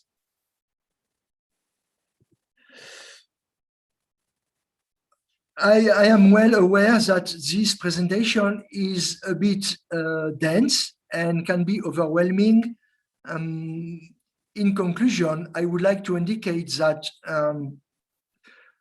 the EU regulation is very dense, very vast. Nevertheless, it's organized based on the food law and 4 main areas: official controls, animal health law, plant health law, and food hygiene and safety.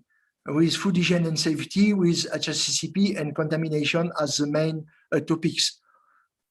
Under these 4 main areas, all the regulations are prepared based on risk, and they describe how they can be, how they should be implemented in each member states, and they provide details and requirements that apply to all the operators of the food chains based on product groups, risk level groups, and not based on sectors or kind of operators. So these are the main principles, and I would like the participants to remember this organization when they read or when they access a specific regulation. They can keep in mind this organization, and it will make easier to understand the way the food safety is regulated and implemented in Europe. Thank you very much for your listening, and I hand it over to the host for the next presentation. Thank you.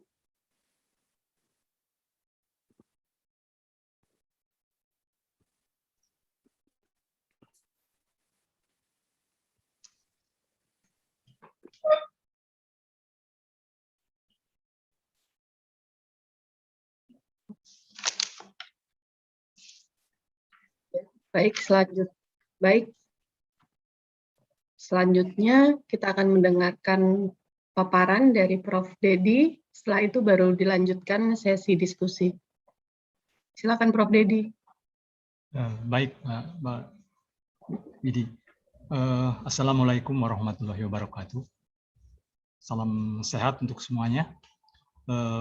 First of all, I would like to thank EU RISE for inviting me to share information related to the regulatory framework of Indonesian food safety aspect. Okay, so I would like to share screen with you.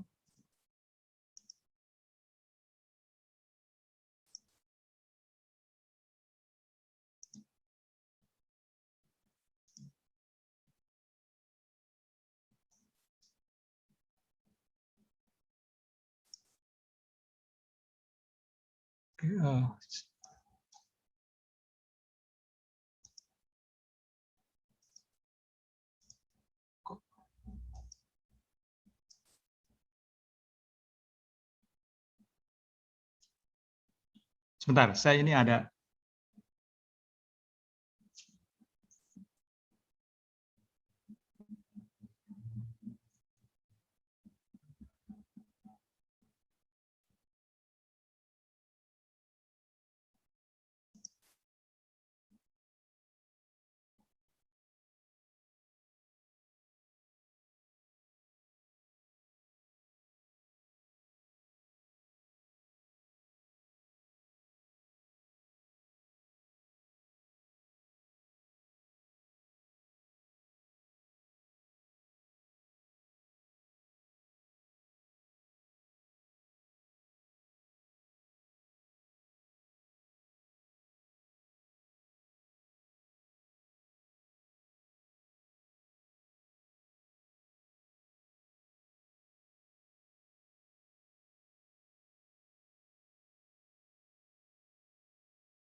Halo, Prof. Dedi.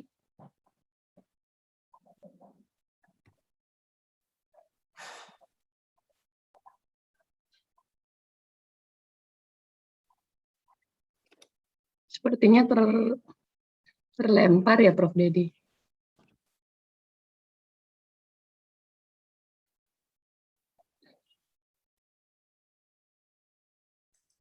Saya hubungin dulu ya, Mbak Mita ya. Oke, Mama ya.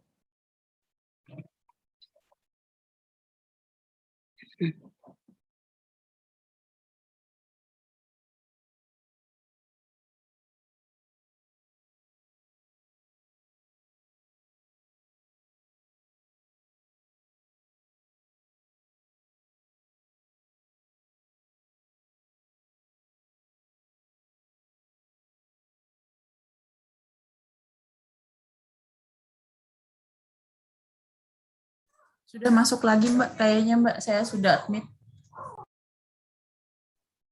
Baik. Nah,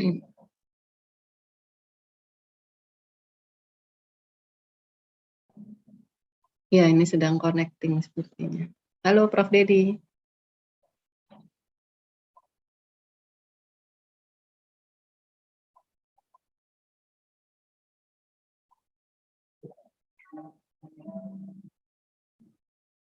Masih mute, Prof.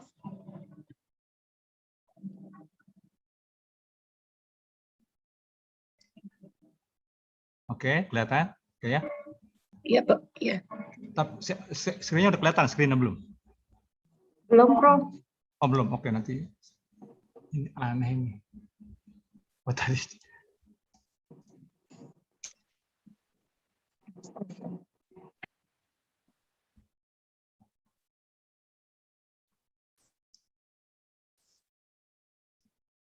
Oke, saya coba lagi ya. Saya coba lagi.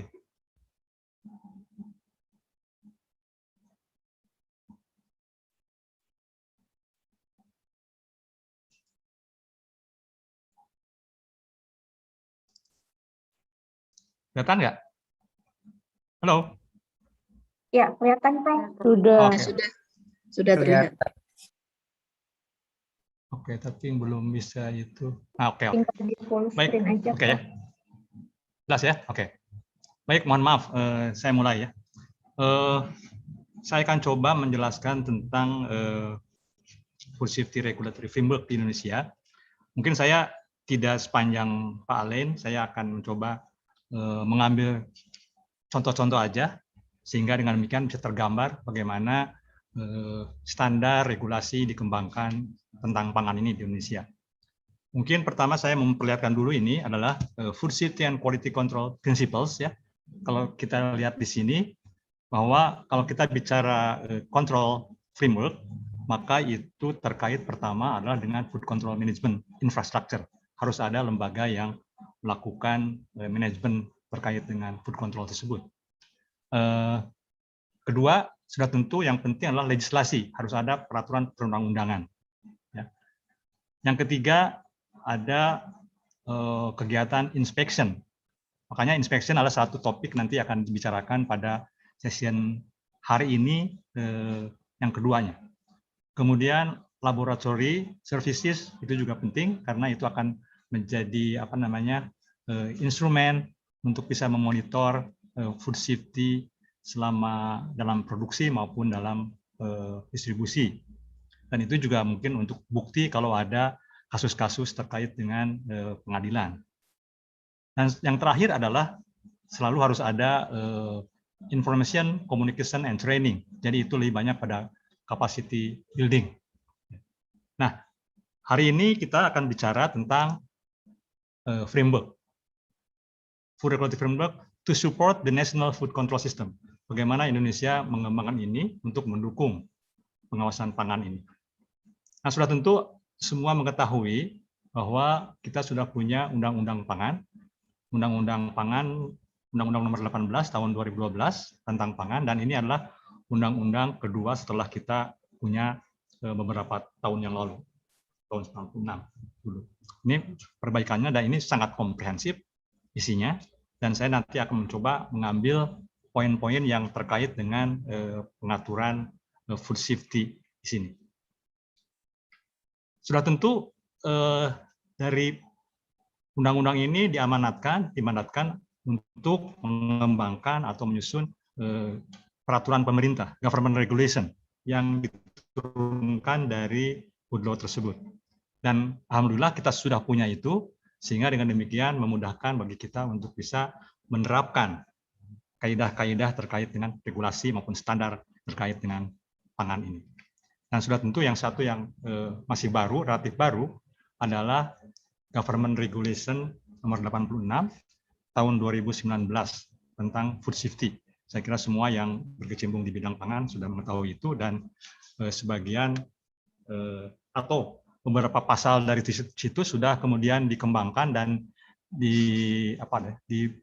disosialisasikan, kemudian dilakukan training-training terkait bagaimana kita menerapkan pasal-pasal tersebut dalam kesehari-harian ini, ya. Dan baru saja EU Arise dengan Badan POM bekerjasama untuk melakukan training-training terkait dengan integrated training on food safety profile and food surveillance dan testing laboratory. Kemudian terakhir juga ada training tentang risk ranking dan prioritization, ya. Kemudian juga kita mengembangkan integrated system for handling of food incident. Tadi kita dengarkan dari Ellen bahwa memang itu penting kalau kita bicara insiden, kita terkait dengan traceability. Nanti akan saya coba masuk ke sana nanti. Sudah tentu ini adalah bahasa Indonesia. Saya campur aduk aja bahasa Inggris sama Indonesia. Ya. Ini adalah PP-nya. Kemudian juga kita sudah lama mempunyai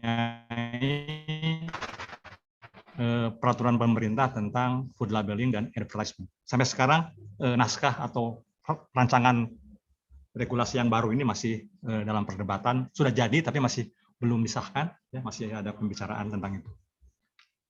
Dan sudah tentu ada beberapa government regulation yang diacu dalam peraturan ini, dalam regulasi ini, ya.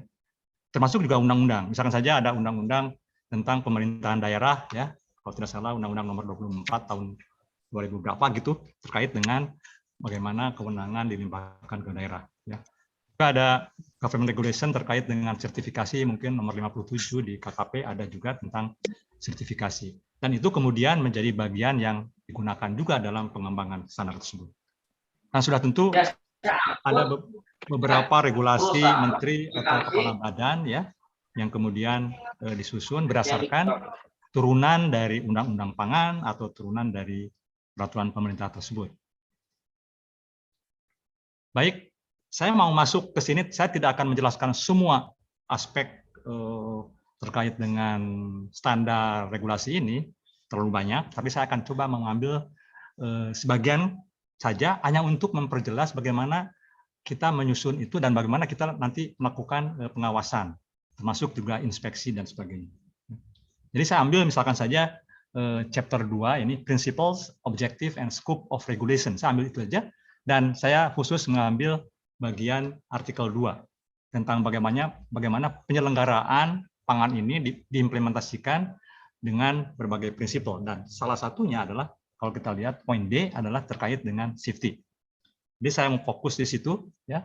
Kalau yang lainnya saya kira mungkin sudah ada lembaga lain seperti Badan Ketahanan Pangan yang sudah menangani food security dan lain-lain. Baik, terkait dengan safety aspek, saya mau kemudian mengelaborasi dari undang-undang tersebut, dan itu terdapat pada chapter 7 tentang food safety. Dan di sini kita bisa lihat ada food safety, kemudian ada food label and advertisement. Saya tidak akan menjelaskan itu, tapi saya akan fokus pada food safety saja. Kemudian kita lihat bagian satunya adalah umum, ada food sanitation, ada control of food additives, ada terkait dengan GMO, terkait dengan iradiasi, food packaging. Menarik packaging, tadi kalian sudah mengatakan bahwa di Eropa lagi tren itu tentang food contact materials. Kami pun di sini di Indonesia juga sudah melakukan itu, mengembangkan standar-standar dan pengujian untuk food contact materials ini. Yang ramai sekarang kan saya kira banyak yang mengetahui bahwa seperti bisphenol E gitu kan, itu merupakan juga bagian yang dikaji di situ karena dia bagian substansi yang termigrasi daripada polikarbonat. Kemudian yang lainnya adalah jaminan keamanan pangan dan mutu. Kalau kita lihat dari topik ini, terutama tentang food safety ini, itu kan di dalam undang-undang itu dijelaskan bahwa keamanan pangan ini adalah kenapa diterapkan? Diterapkan untuk memelihara bahwa pangan itu adalah aman, kemudian bersih, higienik, ya, aman juga ya, bergizi, dan kemudian juga tidak konflik dengan agama dan kepercayaan dan kebudayaan sudah tentu. Ya. Nah, kemudian food safety ini juga ditujukan untuk mencegah pangan dari kontaminasi biologik, kimia, fisik, dan kemudian yang bisa mengintervensi sehingga pangan menjadi tidak aman dan kemudian menimbulkan masalah kesehatan. Jadi itu tujuan utamanya. Kenapa kita memfokuskan pada food safety? Dan itu ada di dalam artikel 67 di Undang-Undang Pangan tersebut. Nah, kalau kita telusuri lagi ke bawahnya, nah ini yang 8 part ini itu sudah diregulasi dalam government regulation, sudah diregulasi pada PP nomor 86 tahun 2019 tentang keamanan pangan. Itu jelas sekali diterangkan, ya. Sudah tentu saya tidak akan menjelaskan semuanya, tapi saya akan ambil yang penting, yang kemudian banyak diaplikasikan kalau kita melakukan pengawasan di sektor produksi, ya, di pre-market bisa saja, dan kemudian bagaimana kita melakukannya di sektor post-market. Jadi saya akan fokus di sini karena ini yang barangkali penting, ya, tentang Section 2 ini, ya. Jadi kalau kita lihat dari undang-undang ini kemudian diturunkan menjadi PP dan kemudian dikatakan bahwa penyelenggaraan keamanan pangan itu dilakukan melalui food sanitasi pangan, pengendalian aditif, GMO, iradiasi, kemasan, kemudian juga adanya jaminan keamanan pangan dan mutu, ya, keamanan pangan dan mutu pangan. Itu dikeluarkannya jaminan tersebut dan sudah tentu ada halal. Nah, dari sini kita bisa melihat lagi selanjutnya bahwa saya akan fokus di section 2 ini, ya, khusus kaitannya dengan food sanitation. Kenapa ini penting? Karena ini juga terkait dengan bagaimana kita mengembangkan suatu standar production standar sebetulnya. Nah, itu penting karena kita melakukan itu untuk preventive control, mencegah sebelum dijual. Nah, ini sekarang kan menjadi sangat penting karena kita bicara food safety management system dan sebagainya. Nah, kalau kita lihat di undang-undangnya, maka dikatakan bahwa persyaratan sanitasi itu di situ caranya adalah diterapkan dengan cara menghindari penggunaan bahan-bahan yang bisa mengancam keamanan pangan. Isu lain mengatakan food supply chain.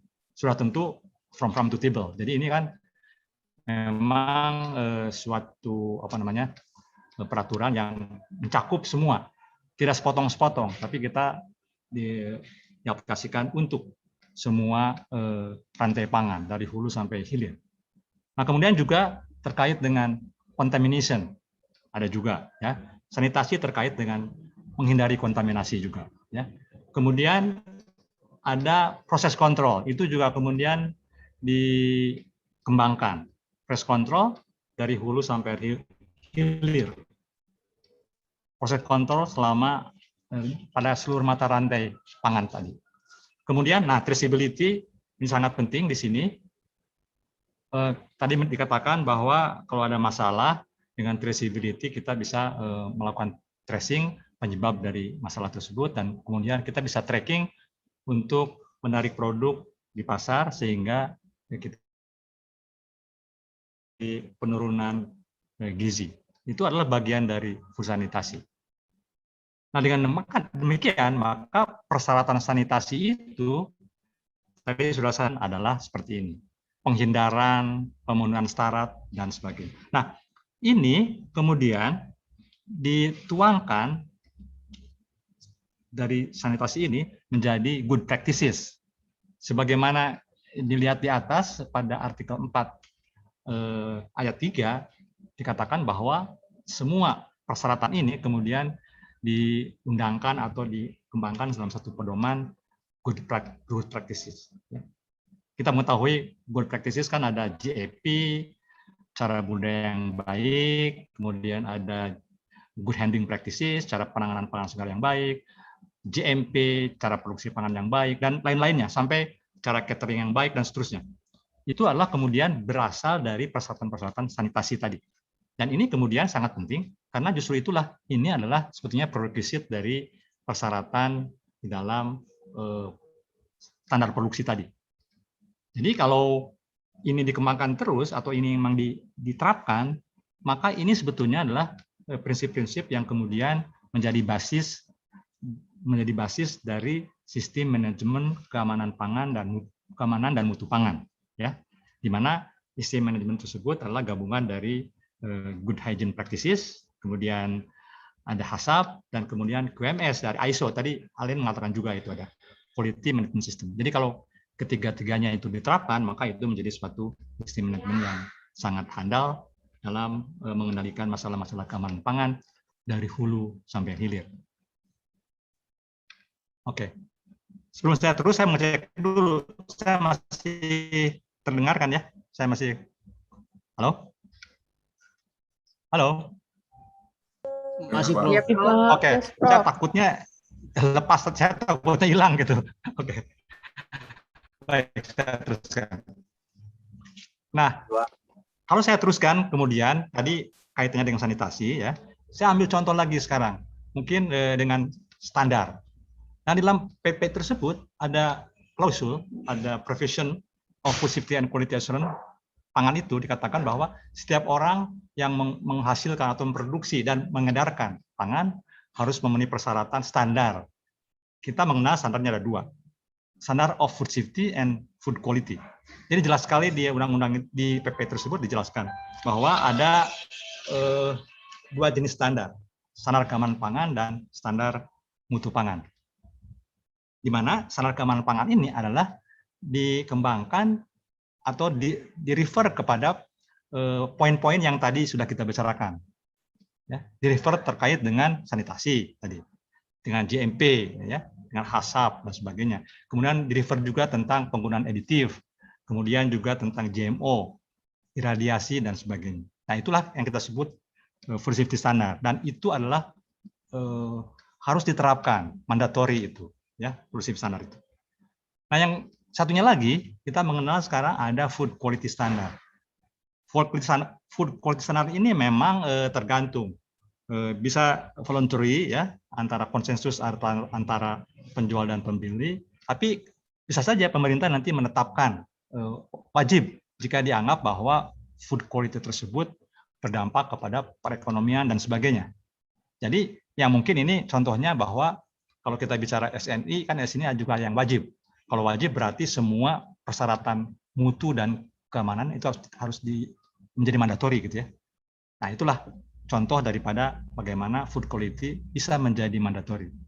Tapi intinya dibedakan mengapa? Kalau standar mutu pangan itu berdasarkan atas basic quality karakteristik, dikaitkan dengan karakteristik pangan yang normal, ya, yang kemudian bisa ditetapkan atau diukur dengan organoleptik, misalkan saja dia masih bagus secara organoleptik, secara fisik dari komposisi dia masih utuh dan sebagainya. Nah, dengan dua itulah kemudian maka ini menjadi poin khusus bahwa standar kedua-duanya, baik food safety maupun food quality standard, itu diaplikasikan dalam food safety and quality management system. Nah, itu kemudian menjadi bagian pelaku usaha yang harus melakukan atau bisa mengembangkan itu, harus memanage kedua standar tersebut. Jadi kenapa kita bicara food safety standard dan food quality standard itu karena memang diamanatkan juga di Government Regulation nomor 86 tahun 2019 ini. Ya. Oke, itu terkait dengan tadi saya katakan food safety, ya, sanitation, GMP dan sebagainya. Kemudian terkait dengan standar, dan saya ambil contoh sekarang. Saya tidak akan mengelaborasi semua, masih ada GMO, iradiasi, tapi saya mungkin spesifik untuk aditif. Ini contoh bagus bagaimana kita membedakan antara horizontal standar dan vertical standar. Itu istilah umum sebetulnya, tapi saya akan memberikan contoh aja. Nah, aditif ini kan bahan tahan pangan kan sudah diregulasi dalam PP tersebut, bahwa ada sekian banyak grup dari BTP yang kemudian diregulasi seperti ini, dan kemudian ditentukan maksimum levelnya ya untuk BTP yang mempunyai nilai ADI, acceptable daily intake.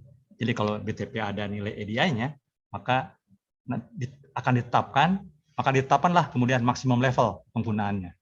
Ya. Tapi kalau di BTP-nya tidak mempunyai ADI atau ADI not satisfied, maka nanti pengaturannya adalah GMP. Artinya bahwa dia diatur oleh pelaku usaha yang bersangkutan, ya. Karena dia akan berpengaruh terhadap quality sebetulnya, bukan safety, ya. Nah, kalau kita lihat dari ini, saya ambil contoh bahwa ada peraturan dari Indonesian FDA, yaitu Badan POM tahun 2019, ya, nomor 11 ya, tentang aditif.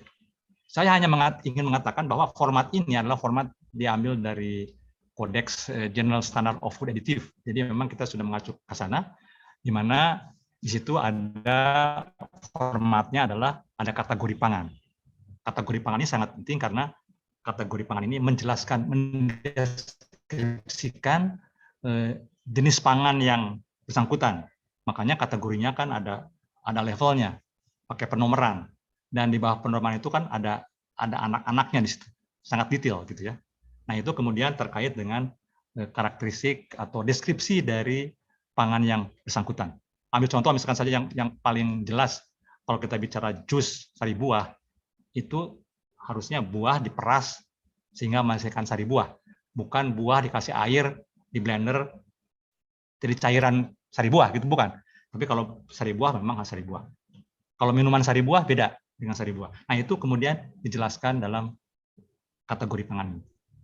Nah, dengan menggunakan format ini, maka Badan POM mudah sekali untuk mengatur dan memperbandingkan antara regulasi di Indonesia dengan yang di Codex, ya. Karena di Codex kan dengan mengikuti General Standard on Food Additive, kita bisa membuat tabel menjadi 3 jenis, tabel 1, tabel 2, tabel 3 gitu ya.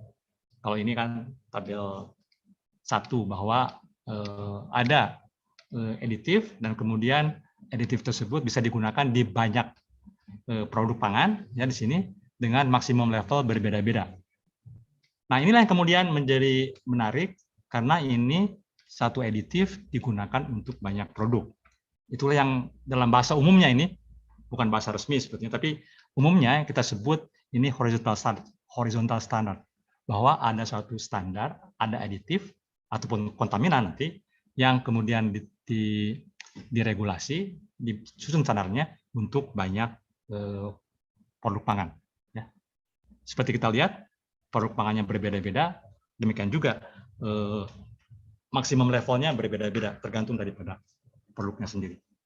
Nah, ini saya ambil contoh ini karena saya akan menjelaskan nanti apa yang disebut vertical standar. Itu contohnya, contoh aditif seperti vertical standar. Nah, sama juga kalau kita bicara kontaminan, ini aflatoksin, kemudian diberlakukan untuk banyak komoditi. Di antaranya adalah misalkan di sini produk olahan kacang tanah.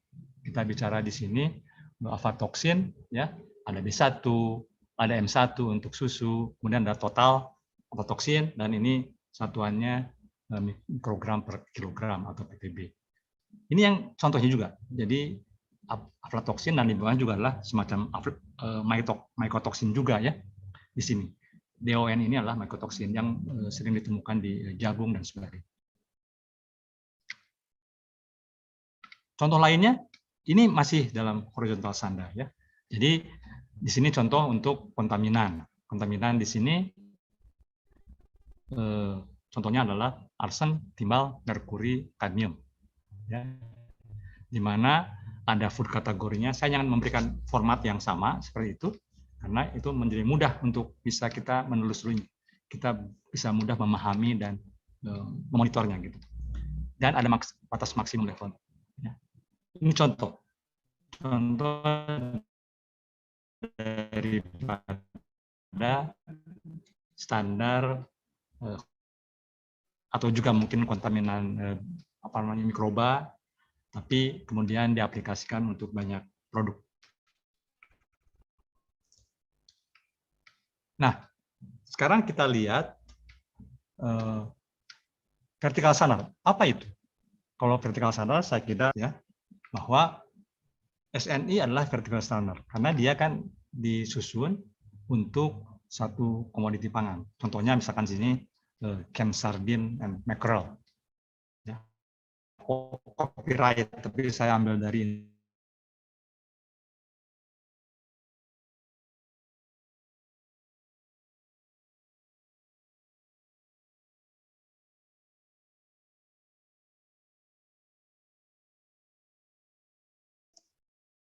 Halo, saya cek lagi, masih oke?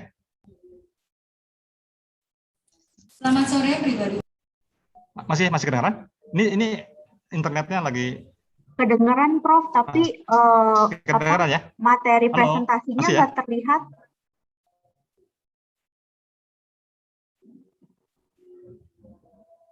Nah, oke. Ini contohnya vertical standard adalah, dan saya kira SNI sudah standar di mana isinya adalah ada pendahuluan, ruang lingkup, acuan normatif, istilah, syarat, bahan baku, persyaratan mutu, dan seterusnya. Maaf, contoh, Prof. Ya, kedengaran? Share screen-nya nggak kelihatan, Prof. Oh, sudah lama. Nggak kelihatan dulu ini. Kayaknya 2 menit. Lama juga ya. Atau ya 1 menit, 2 menit mungkin, Prof. Berarti saya ulang harus lagi aja share screen kali. Harus live dulu kali ya, enggak? Oh, enggak. Nggak usah, share screen-nya stop, lalu share screen lagi aja gitu, coba Prof. Ya, oke.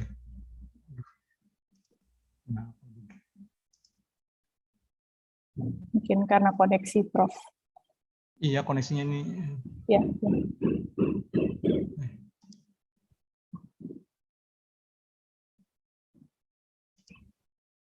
Sudah started. Sudah started, yes, sudah kelihatan, Prof. Saya mundur dulu ya kali ya. Tadi, bentar, saya mau cek dulu ya. Kalau mundur. Ini sudah kelihatan tadi nggak? Sudah. Tadi sudah sampai slide 7, Prof. Oh, oke, 7 ya. Ini tadi ya. Oke, ini kan tadi masih contoh horizontal standar gitu ya. Bahwa standar untuk satu parameter atau satu jenis, apakah itu kontaminan, apakah itu BTP, tapi diregulasikan untuk banyak produk. Nah, sekarang kita masuk. Prof, maaf lagi, Prof. Boleh di full screen, Prof, biar kelihatan lebih jelas. Oke, terima kasih, Prof. Terima kasih. Oke. Ini contohnya tadi ya, kontaminan itu horizontal standar ya. Kemudian setelah itu saya ambil contoh sekarang apa yang disebut vertical standar. Vertical standar itu kan produk standar atau kalau di Codex disebutnya commodity standar ya. Dan itu sudah kita terapkan di Indonesia dan BSN adalah menjadi leading sektornya untuk menyusun SNI ya. Jadi ini memang satu komoditi yang dibuat standarnya ya. Kebetulan di sini ambil contoh misalkan canned sardine or mackerel sebagai satu contoh aja bahwa itu kemudian dibuat standarnya khusus untuk sardine dan mackerel kaleng. Nah, sudah tentu ada formatnya. Jadi format standarnya kan sudah seperti ini, mengacu dari Codex bahwa SNI itu ada ruang lingkupnya, kemudian ada acuan normatif, dari mana acuannya, kemudian ada istilah definisi, ya, kemudian syarat bahan, ya, ada deskripsinya juga ada produknya, persyaratan mutu, cara mengambil contoh, cara uji, dan seterusnya. Nah, saya akan hanya membandingkan aja bahwa memang ini setara atau sepadan dengan Codex karena memang diambil dari Codex ya. Kalau Codex Conformity Standard formatnya kan seperti ini ya, bahwa ada nama standar, ada scope, deskripsi, ya, essential composition. Nah, ini kan kalau kita lihat di sini semua ada di situ. Ruang lingkup ada di situ. Sebentar, ini masih ada ya, masih jelas ya. Soalnya internetnya masih jelas ya. Oke. Deskripsi ini termasuk istilah definisi ya.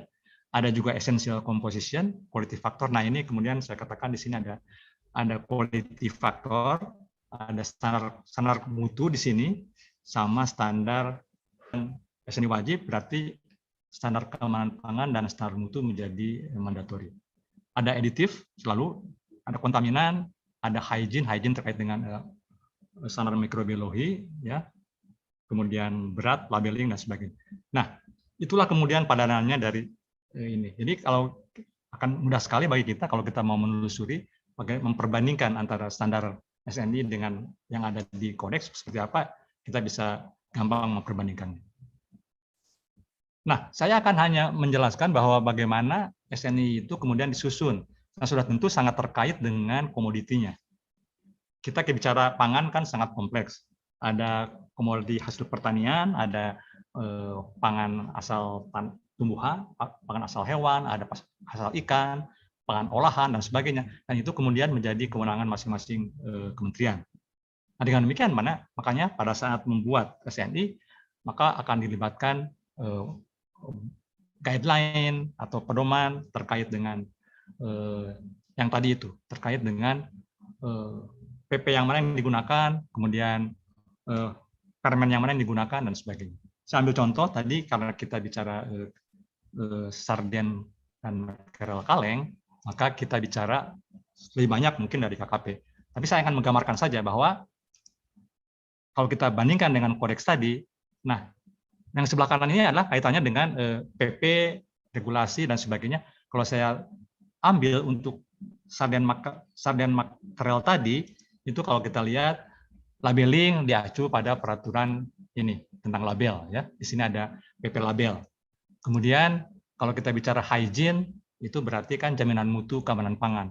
Kita bisa ngacu di sini PP 57 dari Kementerian Kelautan 2015 karena ini sakitnya dengan hasil perikanan ya. Kemudian kalau kita bicara mutu ya di sini juga terkait dengan peraturan di situ. Kemudian di sini hygiene juga sama di situ, hygiene terkait dengan mutu dan keamanan pangan, ya, sanitasi tadi saya sudah menjelaskan. Kemudian aditif terkait dengan peraturan Menteri Kesehatan pada saat itu dulu ya tahun 2012. Tapi kan sekarang sudah ada aditif yang diregulasi oleh PP 86 dan oleh Badan POM. Dan kemudian kontaminan sudah ada tadi saya ambil contoh Badan POM di situ. Kemudian deskripsi, nah ini menarik karena ada kategori pangan. Deskripsi ini menjelaskan tentang produk yang distandarisasi tadi, ya. Itu mengacu pada kategori pangan. Kemudian ada lagi labeling di sini, ada peraturan tentang kemasan dan sebagainya, dan kemudian hygiene. Ini kaitannya juga dengan proses produksi. Jadi semua itu kalau di Indonesia ini sangat penting, didukung oleh banyak PP, banyak regulasi, permen, peraturan menteri yang terkait. Karena kadang-kadang memang kalau kita lihat di sini memang menjadi kompleks. Banyak peraturan, kementerian, dan lembaga yang kemudian harus diacu semuanya untuk menyusun satu SNI. Itu saja yang ingin saya sampaikan, jadi ada perbedaan daripada vertikal sama horizontal. Nah, sebagai summary saja, ya, saya singkat saja karena saya hanya mengekstrak saja dari regulasi yang ada. Jadi kalau kita lihat memang ini legislasi sangat penting di sini sebagai bagian untuk mensupport food safety control ini. Kemudian tadi saya singkat aja, tadi undang-undang pangan, kemudian ada PP itu yang mendukung ya, dan seterusnya saya lewat saja. Nah, ini yang penting adalah bahwa itu juga terkait dengan standard of food production. Apa itu? Tadi kan sudah saya bilangin food safety terkait food sanitation, terkait dengan good practices tadi ya. terkait dengan food safety and quality management system, terkait juga dengan HACCP dan sebagainya, HACCP dan sebagainya. Ini kaitannya dengan standard of food production. Kemudian ada lagi food product standard, terkait dengan produk standar. Tadi kita sudah bicara kalau dengan produk pangan, kita bicara horizontal standard, additive, chemical, contamination, dan sebagainya. Dan kemudian ada vertical standard, kaitannya dengan commodity standard. Nah, dari situ kemudian, kalau kita lihat, standard of production itu adanya di sini. Jadi kita memang preventif. Ini yang kemudian nanti dilakukan inspeksi oleh competent authority di sini untuk apakah comply nggak dengan standar production. Kemudian tentang produk, itu kaitannya dengan produk yang beredar, yang sudah dibuat dan beredar, itu kaitannya di situ, bagaimana apa comply nggak dengan persyaratan produknya. Dan sudah tentu tujuan utama semuanya adalah untuk perlindungan kesehatan daripada konsumen. Jadi itu adalah format daripada framework daripada mengapa kita melakukan regulasi terkait dengan food safety tersebut. Mungkin itu. Nah ini mungkin nanti ini saya akan stop dulu. Jadi demikian mungkin terkait dengan regulasi frameworknya. Saya akhiri. Wassalamualaikum warahmatullahi wabarakatuh. Ini nanti akan saya teruskan setelah Pak Alin. Terima kasih. Saya kembalikan kepada panitia. Baik, terima kasih Pak Dedi. Saya ini ya, stop share. Berarti ini selanjutnya sesi untuk Mr. Allen lagi ya? Iya, iya. Saya ada nyambung lagi. Oke, Mr. Allen. Yes. Okay, so let me. Mohon maaf, excuse me, Yes. Ibu Mita, saya melihat di chat room itu ada lagi pertanyaan di dalam bahasa Indonesia. Mungkin Bapak Dwianto bisa menyampaikan sendiri karena kita punya fungsi interpreter, jadi bisa langsung dijawab juga. Ya. Terima kasih. Ada dua sih Mbak Maya, tadi yang bahasa Indonesia juga di awal ada. Iya, mungkin bisa dipanggil saja namanya Ibu biar bisa menyampaikan, mumpung fungsi interpreternya masih tersedia. Terima kasih. Baik. Ibu.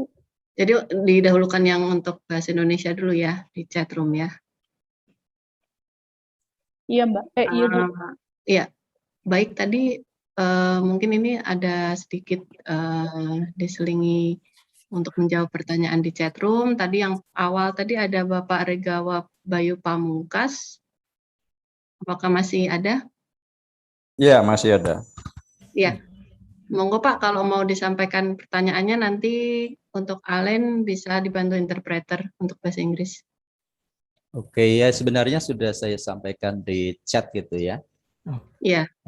Mengenai regulasi halal yang ada di Indonesia, itu kan akan diberlakukan tahun 2024 sehingga semua produk yang akan dipasarkan di Indonesia harus berlabel halal. Nah, pertanyaan saya kepada Prof. Alin itu, apakah di Eropa itu sudah ada regulasi yang mengatur masalah halal gitu?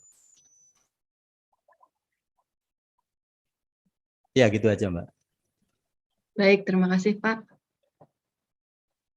Mungkin dari Allen bisa menyampaikan dari pertanyaan Bapak Regawa tadi. No, I'm sorry, I have no much. The question is on halal regulation, is it? Yes, Elaine. Apakah di Eropa sudah ada regulasi mengenai produksi makanan halal seperti itu?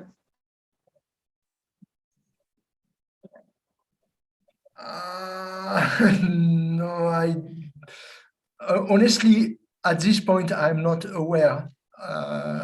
I would say that there is no halal regulation in Europe. It's still considered as a private standard. And but there is, of course, there is a certification and halal certified product, but it's not regulated. Ya. Ya, paham. Terima kasih. Thank you very much for your answer, Prof. Alin. Baik, terima kasih. Untuk selanjutnya di chatroom tadi pertanyaan Bapak Arif Hidayat, ini tadi sudah terjawab ya tentang HACCP di bawah. Alin sudah menjawab ya di chatroom. Ada Pak Dwi, saya mau jawab ya.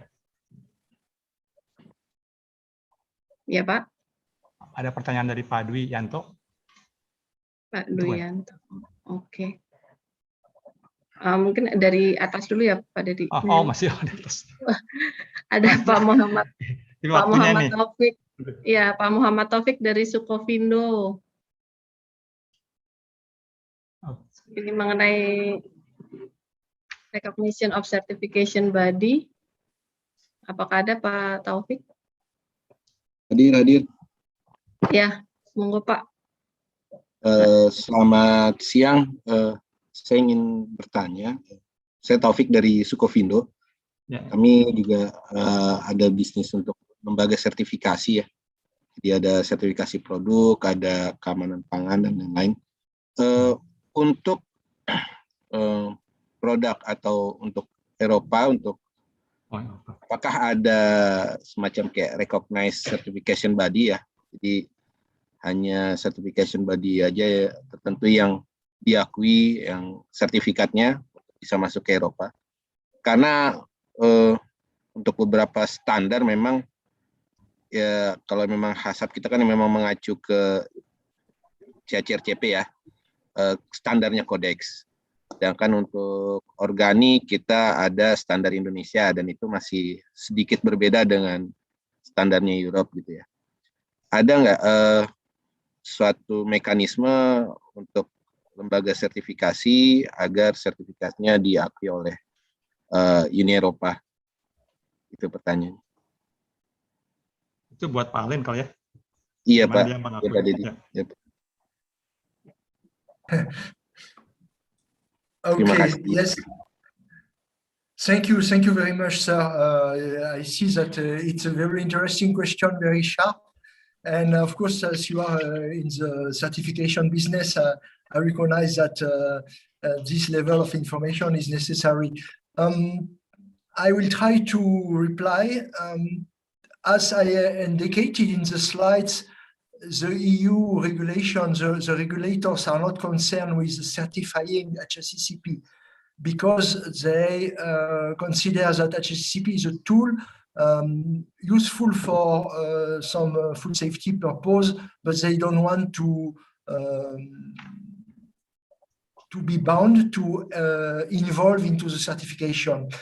It means that EU require the business operators to use HACCP and to use it well, and it's a business of competent authority to verify, simply verify that the food business have HACCP tool in place and producing good results.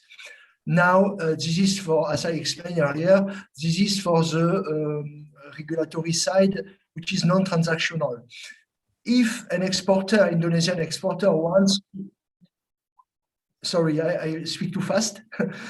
So if an exporter wants to be certified for HACCP because their customer, their client in Europe asks this, then yes, Sukovindo will have to provide a certification to HACCP.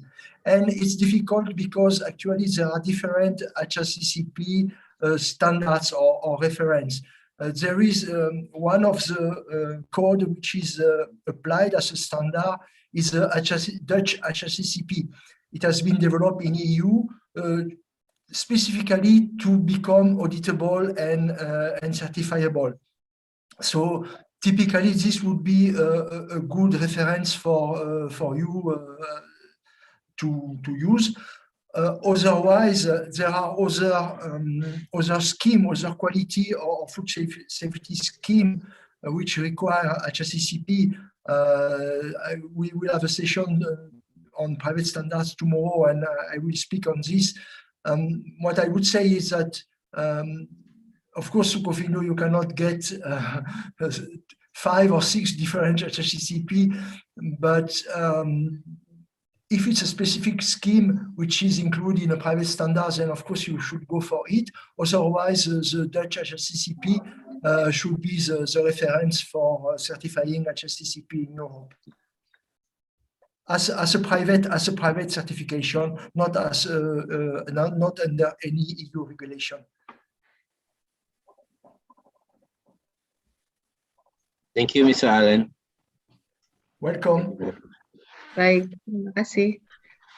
Selanjutnya ini sedikit ada Pak Iwan dari Arnold. Sepertinya kalau pertanyaan mengenai titanium dioxide sudah terjawab ya Pak ya, kayaknya tadi Allen udah kirim link-link restriction di EU. Mungkin lanjut ke pertanyaan Pak Iwan yang kedua ya, ini untuk Prof. Dedi yang terakhir tadi. Ya, quality safety ya. Ya, Pak Duyanto Kurniawan dari Arnold. Monggo Pak Dedi. Ya, baik, terima kasih Pak Iwan. Memang kalau kita lihat ada regulasi kan standar keamanan pangan, standar mutu pangan. Tadi saya mengatakan standar keamanan pangan kan non-compromise, mandatory gitu ya. Kalau standar mutu pangan kan itu sebetulnya konsensus antara penjual pembeli. Kecuali kalau memang itu kemudian diwajibkan. Contohnya SNI. SNI itu kan gabungan antara quality and safety. Kalau safety memang yang mengatur Badan POM. Karena dia menyusun horizontal standar. Tadi saya mengatakan horizontal standar kan. Juga Pak Iwan menanyakan itu. Itu adalah bahwa satu parameter kriteria ya, apakah aditif, apa kontaminan, itu diatur untuk banyak komoditi, untuk banyak produk gitu ya. Tapi kalau vertikal satu saja jenis. Nah, berarti kalau misalkan SNI itu kan vertikal standar, satu komoditi. Kalau itu diwajibkan, berarti semua kriteria yang ada itu harus wajib, termasuk juga kriteria mutunya. Mutu mungkin kalau kita lihat di sarden barangkali ada juga mutu organoleptik untuk ikan. Ada odor, aroma, kemudian ada komposisi macam-macam. Itu kalau wajib ya harus diwajibkan. Gitu. Termasuk kalau keamanan pangan sudah pasti mandatori. Tapi kalau SNI kan kadang-kadang mandatori untuk safety, tapi voluntary untuk apa namanya mutu. Tapi begitu diwajibkan saya katakan tadi, semua menjadi harus diikuti. Itu kira-kira. Nah, dengan demikian saya juga sudah menjelaskan tadi apa bedanya horizontal standar sama vertikal standar. Itu kira-kira ya, Pak Iwan. Baik Pak, terima kasih Pak, cukup jelas. Ya. Baik, terima kasih Prof. Dedi. Ini berarti lanjut dengan paparan Mr. Allen, begitu Mbak Maya, Pak Dedi? Ya, nanti satu, ya, Allen dulu. Iya, Bu Mita, sesuai agendanya saja. Terima kasih, Bu Mita. So this is, I am presenting on official control now. Is that right? Okay. Yes, correct. Yeah. Okay.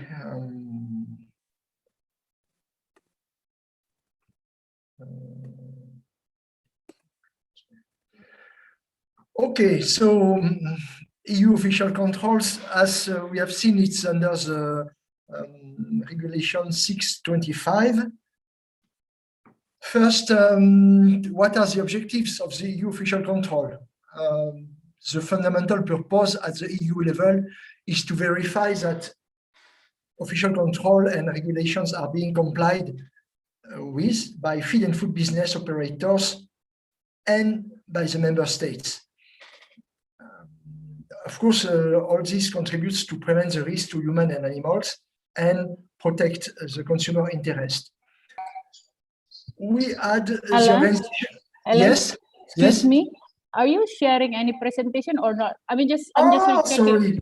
I'm sorry. I apologize. No, you're right.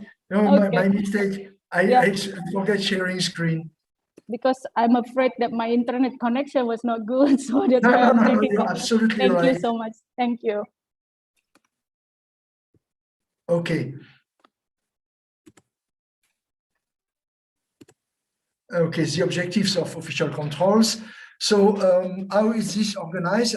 Always under the EU Food Law 178, separate the risk assessment and the risk management.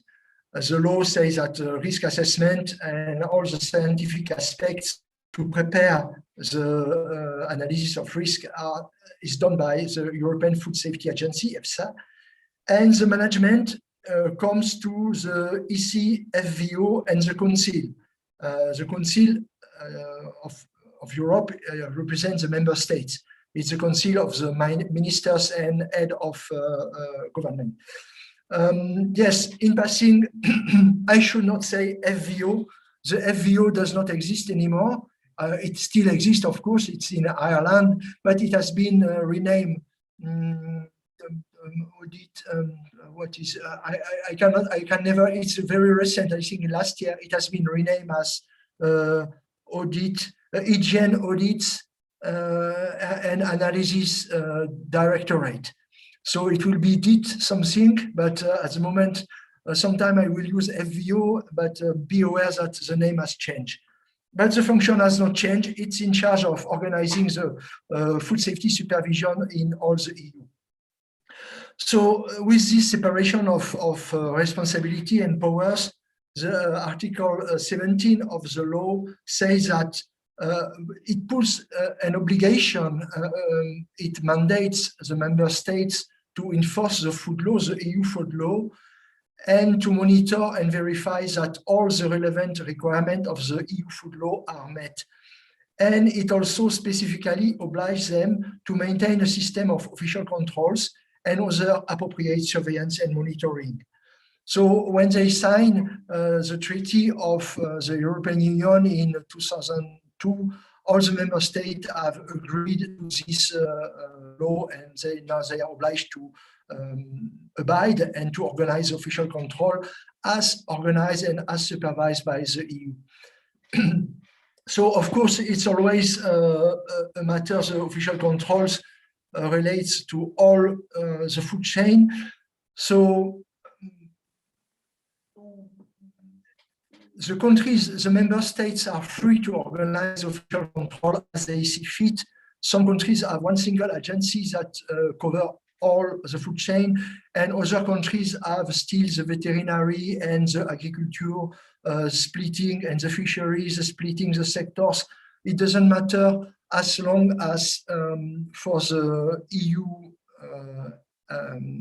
Risk Management Agency, as long as the system is coordinated, the member states have a coordination between the different competent authority, and provided that there is no gaps in the value chain. So the regulation 625 demands, requires that official controls are performed to ensure verification and compliance with the feed and food law, not only feed and food, but animal health and welfare rules as well, and plant health disposition. So the official controls, the body, the European body, which is in charge of food safety supervision, the FVO or the Hygiene Audit and Analysis Directorate, they are responsible to verify that legally compliance is possible legally, so that each member state has updated and adopted the proper legal instruments, the subsidiary text and the national legislation and regulation. So that has to be scrutinized and verified by the EU, the EC Directorate in charge of food safety. And not only in terms of legal instruments, but this directorate must make sure that practically each member state works well and actually enforce the disposition of the law. So there are evaluation of the food safety system of the competent authority in the food chain of each member state. This includes audits of the supervision, audits of the competent authority to verify which procedures they have, their capacity, their funding, their powers, powers of enforcement, and the outcome, the results of their supervision. That's desk review. And of course, there are also on-site visits of the regional offices or the local office of the competent authority, and also visits and audits of verification audits of establishments to verify the outcome of the supervision of the competent authority. So basically what I am describing here is the same everywhere, not only in the member states, but this directorate on hygiene audit and analysis, they work in the same way in third countries. The same level, there are some slight difference between the way the verification is done, because in member states, of course, member states are obliged by law to adopt the EU law and to transpose it and to develop their legal instruments. It's not the case in third countries, of course. In third countries, the full FVO inspectors, they will verify that the legislation and the institutions that are in place in partners country of the EU are sufficient and are adequate and can produce a system or can organize a system in a way that provide result similar to the EU. Similar doesn't mean the same level, but sufficient and similar are the principles that are used by the inspectors when they audit a competent authority in external countries, what we say third countries. For the establishments, it will be exactly the same. The inspectors will inspect or make verification audit in food business the same way in Germany or Portugal or Albania that they would do in Madagascar, Australia or Indonesia. There is no difference. So there is also a requirement for the official control, for the EU official controls. There is a framework for organizing the controls that must take in account the best practice and experience. So the regulation 625 establish common criteria for performance, how the competent authority should perform and what are the assessment criteria. It provides also clear guidelines on operation, how the control should be operated, so how the audit will be done, how the inspection should be done, etc. And on the extension of existing control of imports, the same. We have different member states ensuring import control at different places of the EU borders. So it's important that even if it's in different member states, the import control is done in the same way, organized in the same way with the same rules and procedures. And it calls also for a continuous improvement, a better enforcement mechanism of the competent authority. And this is much the focus of inspection in third countries.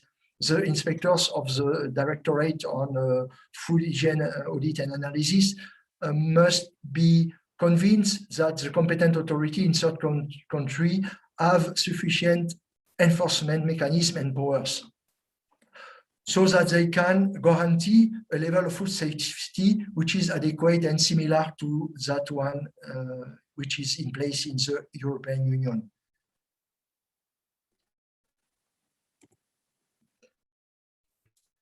So at the Commission EU level, the body, the direction, the Directorate General of Health and Consumer Protection is in charge of food safety, all the food safety aspects, animal health, plant health, and food hygiene and safety, and consumer protection. This is all the same. So that's the name of the new name of the FVO is the Directorate for Health and Food Audits and Analysis. FAA, there is no easy acronym yet. We have to find one because it's very difficult to DIT, FAA, or something like this. Well, so what do? They are responsible for the registration of third countries. As you know, there was a question in the chat on authorized countries, and yes, there is a list of authorized countries following the audits and verification. A country cannot import to the European Union if it has not been authorized, and there is a list of authorized countries which is maintained, not only of countries, but also within the countries, the list of food business operators which are allowed to import or to sell product to importers in the EU.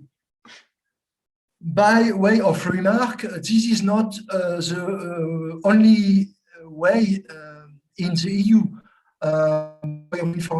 The United States of America now has the same system, and the FDA is also maintaining a list of positive list of countries and of FBO which are authorized to export to the USA.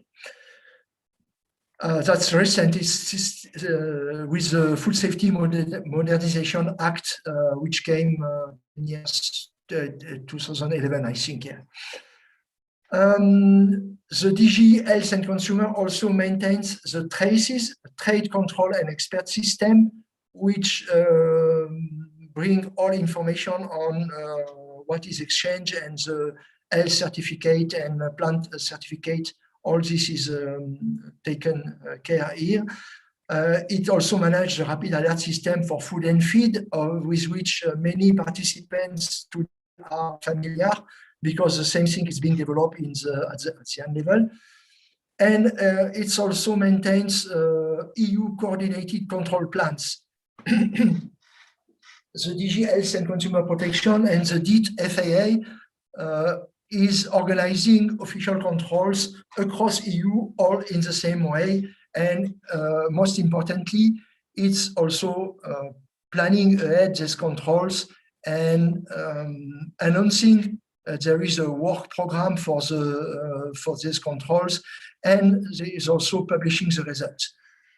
Now, this is a EU work level, and at the level of member states and third country official controls, this is the work of the competent authorities. That is the wording which is used for the bodies of the government agencies in charge of risk management, food safety and hygiene risk management. What do they do? Basically, we have to worry about border control points, registration and inspection of food business operators, market surveillance, which is the monitoring of risk level across the different products of the food chain, but basically once the food is placed on the market, the food or the ingredient of foods, market surveillance is not only for finished food, it's also for inputs. It can be for the seeds, it can be for the fertilizer and pesticides. It's all over the food supply chain. And sorry, there is some echo somewhere. Okay, looks good. And another very important aspect is the communication. The competent authority, especially in the EU member states, must communicate with the EC on all aspects of the food safety events and programs and plans and results, and also must communicate with their consumers. It's very important that the work and the result of the competent authority is shared with the consumer, because as we know all, I guess that everybody in the audience today is involved in food safety or in quality of agri-food products, and consumers are an important part and important stakeholders in the in reaching food safety objectives. So basically, the food controls in the EU are organized in according 3 main levels, starting from the basis with the food business operators. There should be internal controls in establishments. Again, not certification, but each food business operator, for the operations that they are implementing, they are doing, must have prerequisite programs, GMP, GAP, whatever, and use the principle of HACCP. There was a question in the chat today on how far must the HACCP go? Should they be documented? It is all a matter of common sense and competent authority when they control and they inspect. It's based on the risk, and the risk is based on the size, the nature of product, and the past performance history of the business. If there is no risk, there is no need to have a full HACCP plan and documents and everything in place. But if it's a very risky product like a mollusk or live mollusk or seafood or eggs or anything, and if this product is potentially distributed to a large number of customers, then yes, maybe the HACCP system must be much more developed and documented. So that's the first level. At the level of member states or third countries, we have competent authorities, as I say, which may be split by subsector, food, fish, animal, plant, or which may be in a single agency. That's up to each country to organize themselves. And they may have also central, regional, and local subdivisions. So what is most important is that the system must work as one and must deliver a result. That's for the EU, this is the most important. You can have as many agency and sub-agency, and it's very relevant for Indonesia because I know and I am aware that yes, you have still a division by ministries and by sector, and you have different provinces with different powers. And this is certainly a challenge on how to coordinate and how to make all this system to work at the same speed and with the same efficiency everywhere. And the last level is the official control of the member states and third countries by the EU. So this is a directorate on health and food audits and analysis. And of course, there is always, if there is a control and supervision, there is a possibility to handle the mishandling and handle the infringements. By most of the cases, it's negotiation and consultations and agreeing on how to address the lack of performance or issues. And in case of dispute, in case where there is no progress, the EU, for the member states, can use the Court of Justice to oblige the members to comply or to perform better. So these are the power or the organization of the 3 levels, which I mentioned in the previous slides. So we see that the establishment, the food business operator are an integral part of the system. The system is organized as a pyramid, but it's not something that applies separately to food business operator. Food business operator are part of the part and partial to contribute and to achieve the food safety objective of a country and of the bloc of the European Union.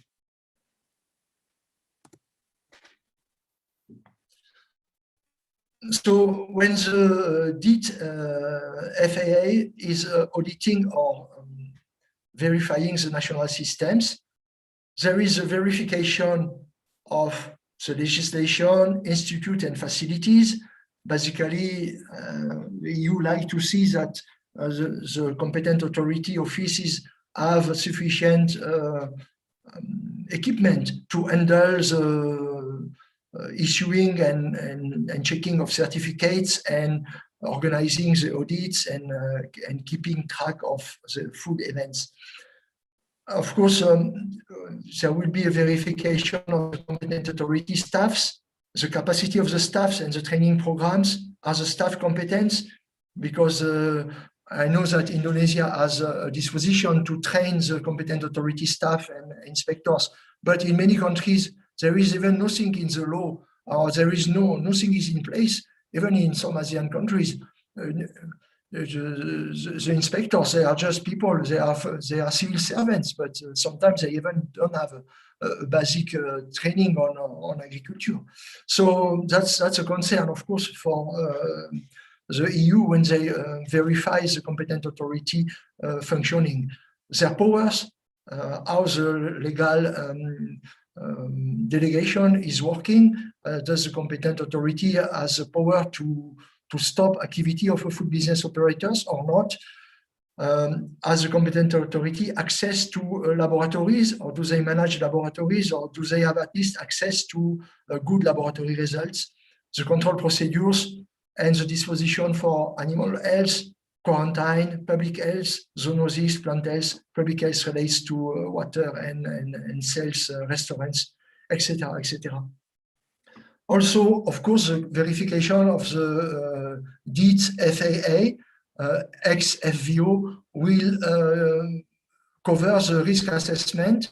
How does the country carry out the risk assessment, and what is the connection, the linkage and the coordination between the risk assessment agency and the competent authority?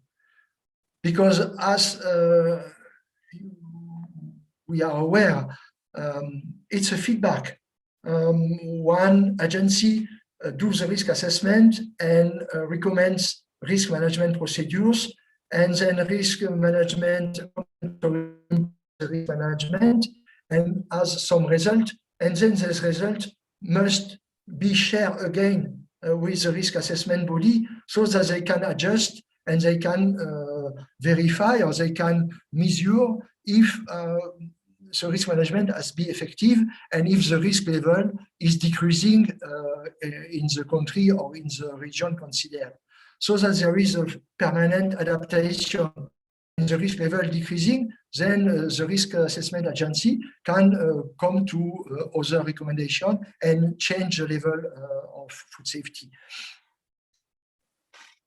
And of course, yes, the competent, the DEET FAA or ex-FVO will check and discuss the results of area control carried out by themselves and the action taken. So that was in the member states and also in the third country.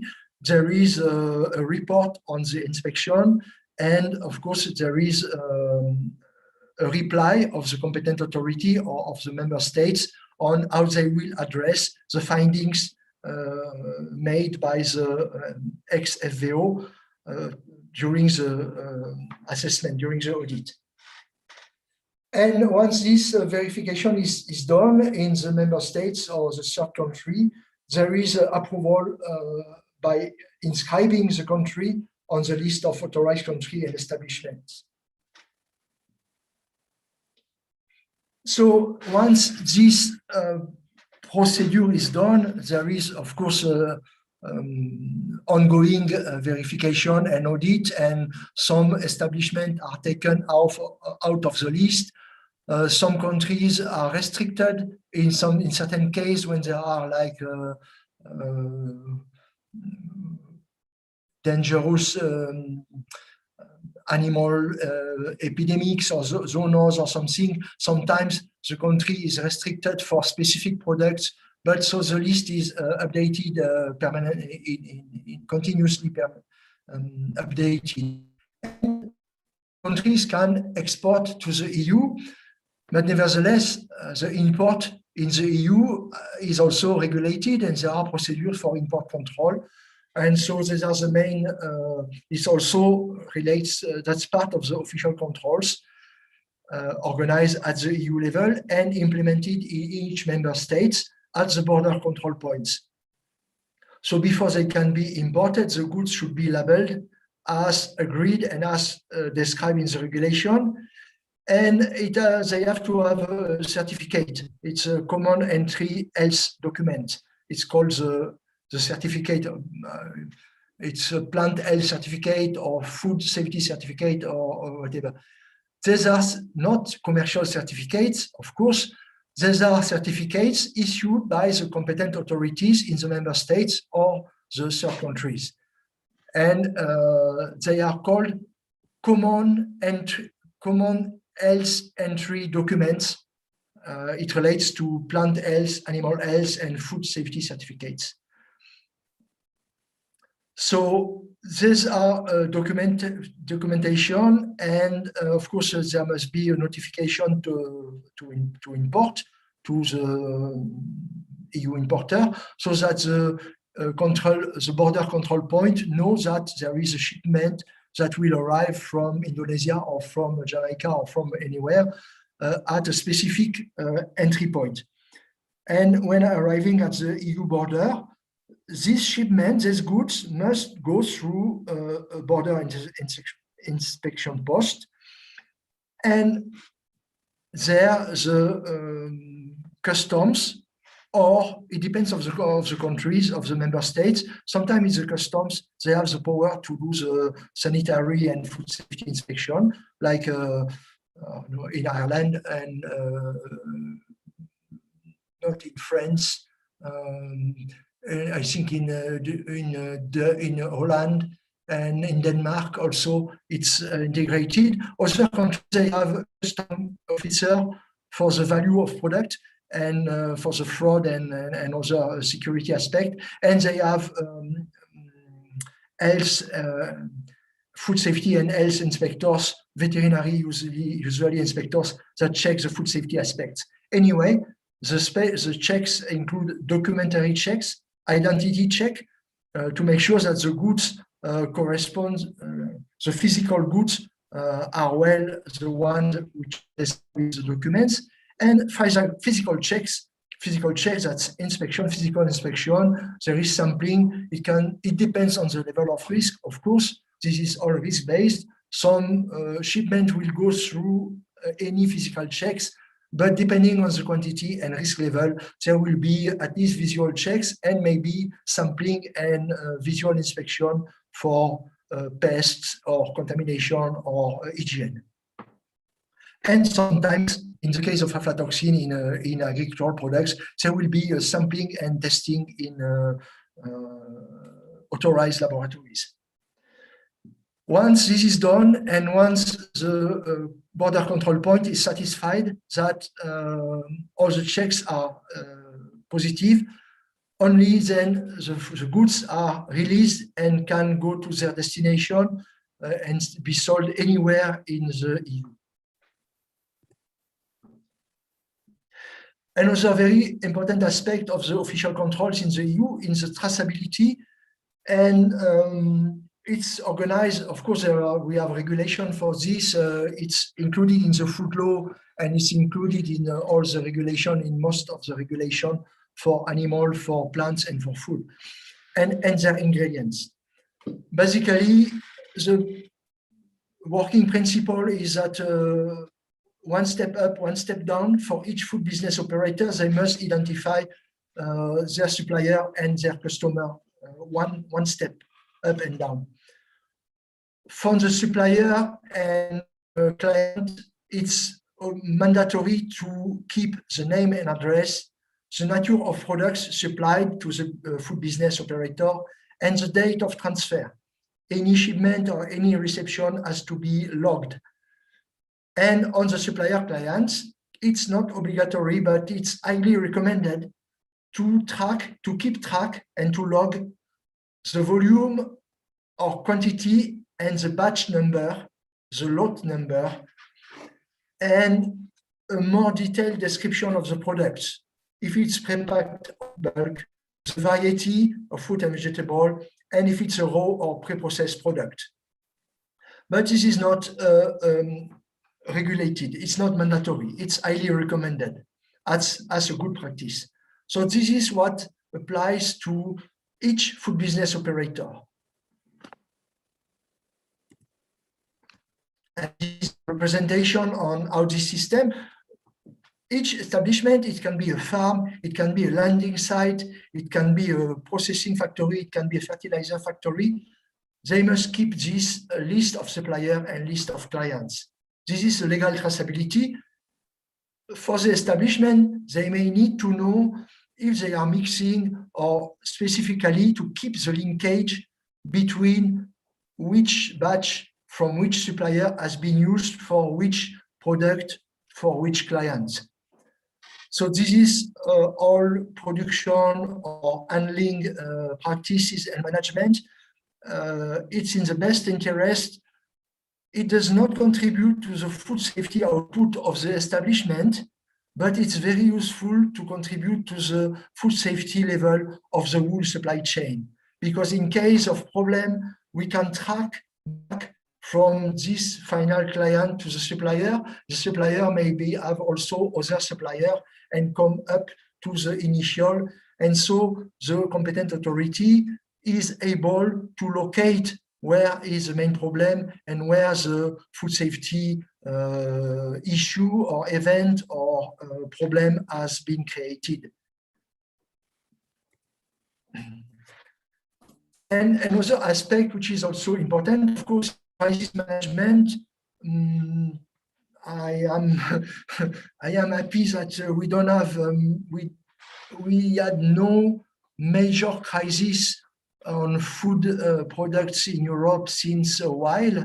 I cannot remember the last one. I think it was a couple of years ago with fresh produce, but there's nothing very serious. I mean, at the scale of the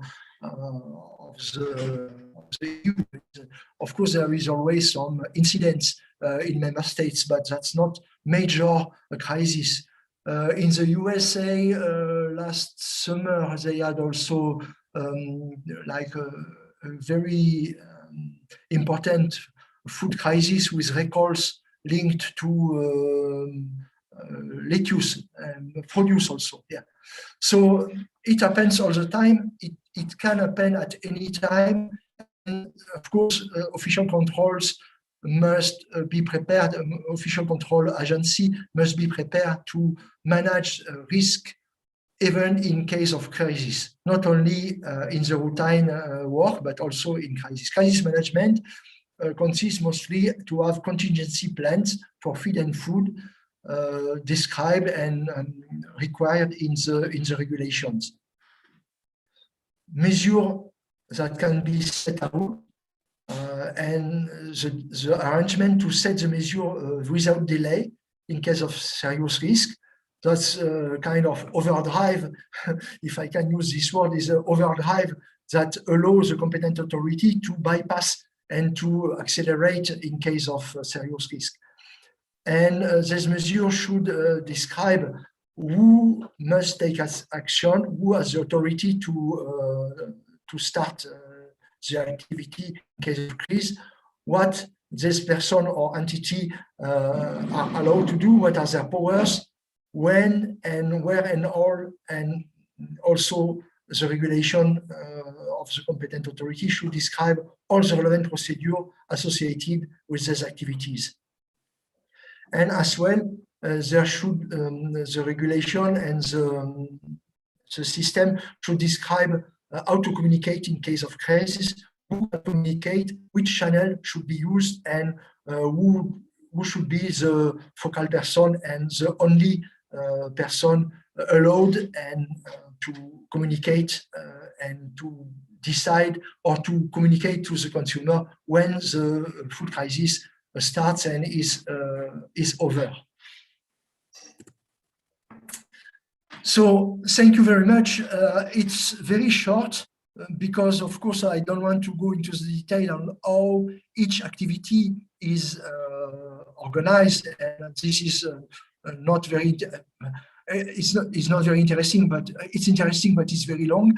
So basically, these are the main area of the food controls, official controls, and this is how the system is organized. The EU the did food hygiene and audit and analysis ensure mostly and only supervision, define the system, how the system should work across the member states, and verifies that the member states are implementing the system as it is, and most important are getting good results. And you know, it's a bit like quality system audits. When you audit the system, you verify, one, you verify that the system is in place, and two, you verify that the system is producing results and that the results are useful for the clients. It's the same. The DIT food hygiene and analysis of the EU do the same thing with the member state and the third country.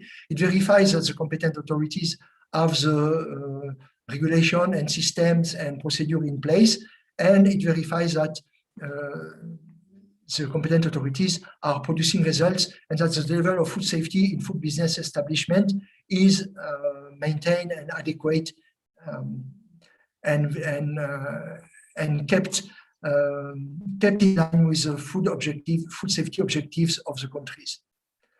Thank you very much, and then over to the presenter for the next slides. Thank you. Oke, thank you very much, Aleng. Lanjut dengan Prof. Dedi ya, Prof. Baik. Terima kasih, Pak Widi. Saya share screen ya.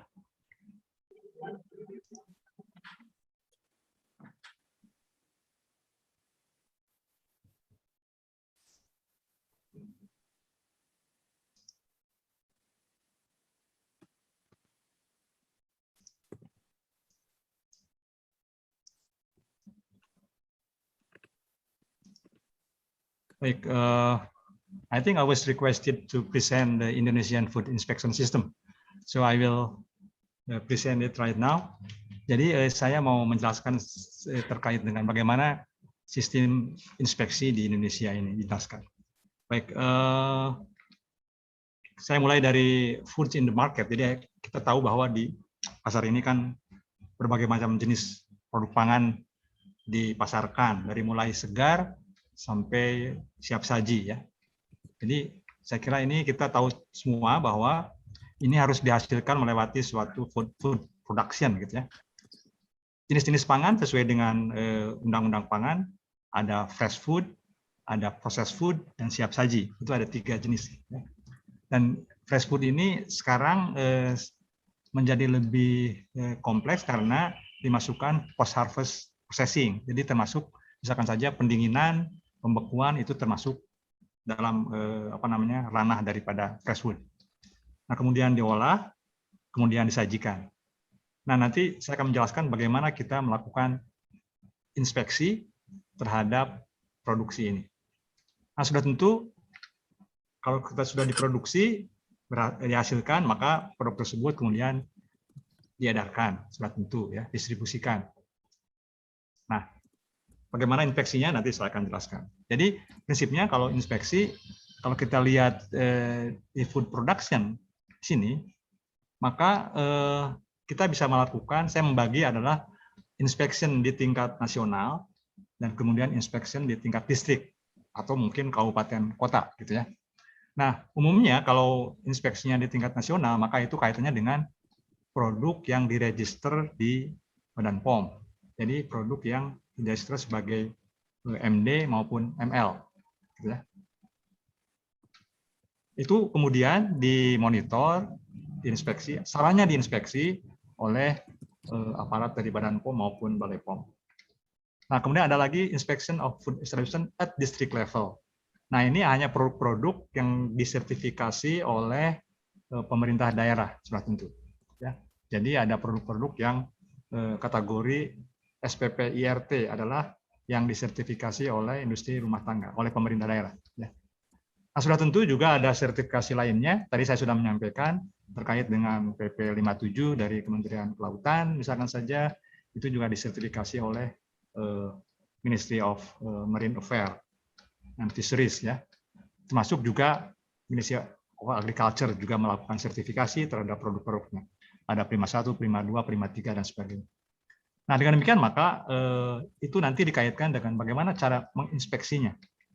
Jadi itu adalah kaitannya dengan compliance pada saat diproduksi. Jadi ini kaitannya adalah dengan compliance.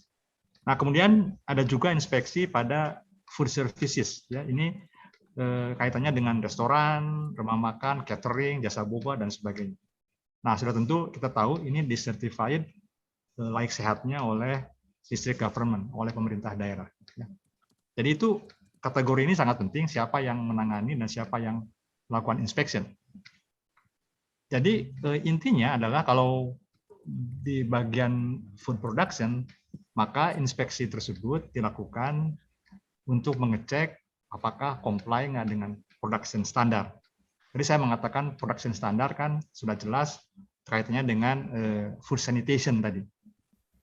Kemudian kalau standar produk market control, karena ini sudah beredar, maka lebih banyak diambil sampel, kemudian diuji, dan ini nanti dicek apakah compliant dengan produk standar. Jadi tadi sudah dijelaskan apa bedanya production standard sama produk standar.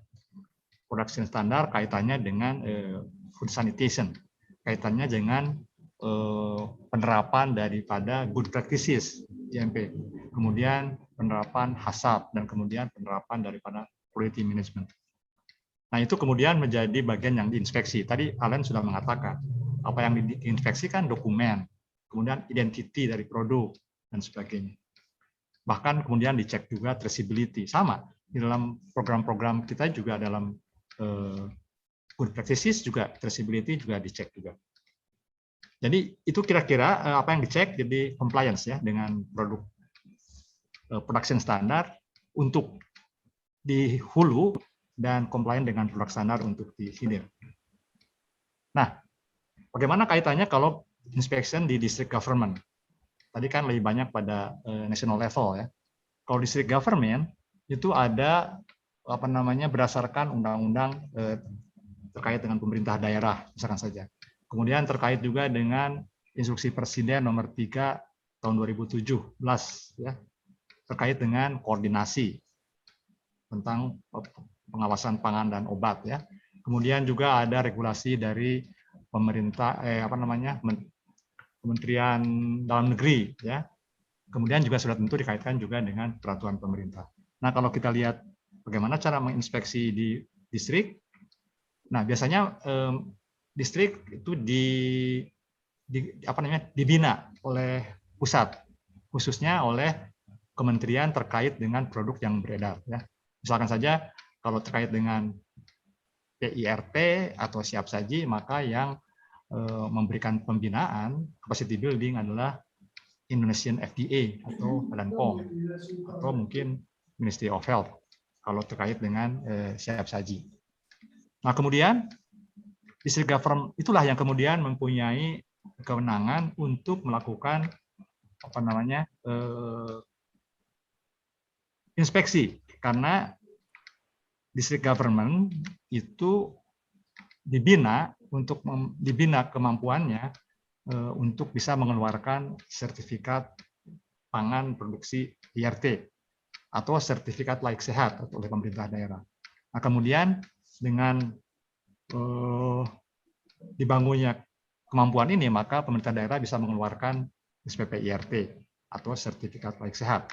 Dan kemudian sudah tentu setelah dikeluarkan, kemudian dilakukan pengawasan. Ada inspection activity oleh aparat dari district government. Biasanya kalau untuk industri rumah tangga itu ada namanya district food inspector, ada pengawas pangan di distrik gitu ya. Kemudian juga ada penyuluh keamanan pangan. Nah, kemudian untuk market control juga dilakukan oleh pemerintah daerah, termasuk juga untuk pembinaan kepada konsumer oleh pemerintah daerah. Jadi ini sudah diberi ranah khusus, pemerintah daerah diberi kewenangan untuk itu dan sudah tentu dibina. Nah kalau ada nanti reporting dari inspeksi, sudah tentu temuan-temuan ini dilaporkan ke kementerian terkait. Ya. Biasanya mereka menggunakan ada smartphone application dari Android ya, dari smartphone.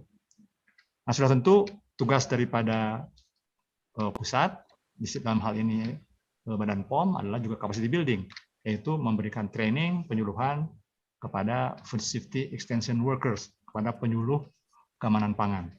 Diberi penyuluhan agar supaya mereka bisa mengembangkan PIRT di masing-masing kabupaten kota. Kemudian juga ada training district food inspectors agar supaya para inspektur ini bisa menjadi petugas keamanan pangan di masing-masing kabupaten kota.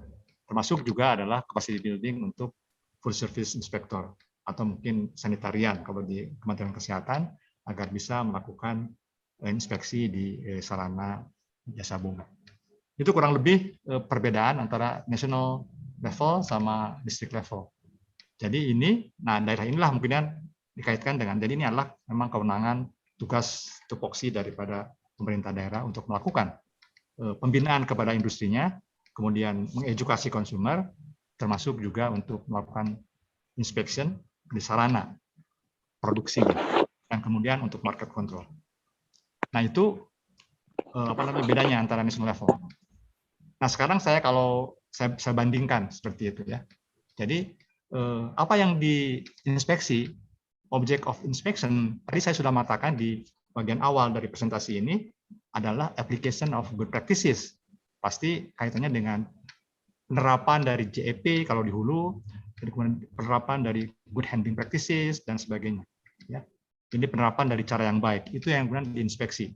Saya kira sama aja, di mana-mana sama. Kalau kita menginspeksi produksi sebagai preventive control, maka ini yang diinspeksi. Saya kira kalau poin-poin yang diinspeksi, saya kira sudah baku itu ya, sudah ada generik ya.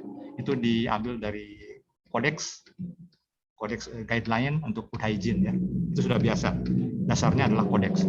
Kemudian juga kalau untuk produk-produk yang memang berisiko gitu ya, kemudian dicek juga aplikasi asapnya, dan sudah tentu quality management yang keseluruhan itu menjadi food safety and quality management system yang dicek nanti oleh inspektur.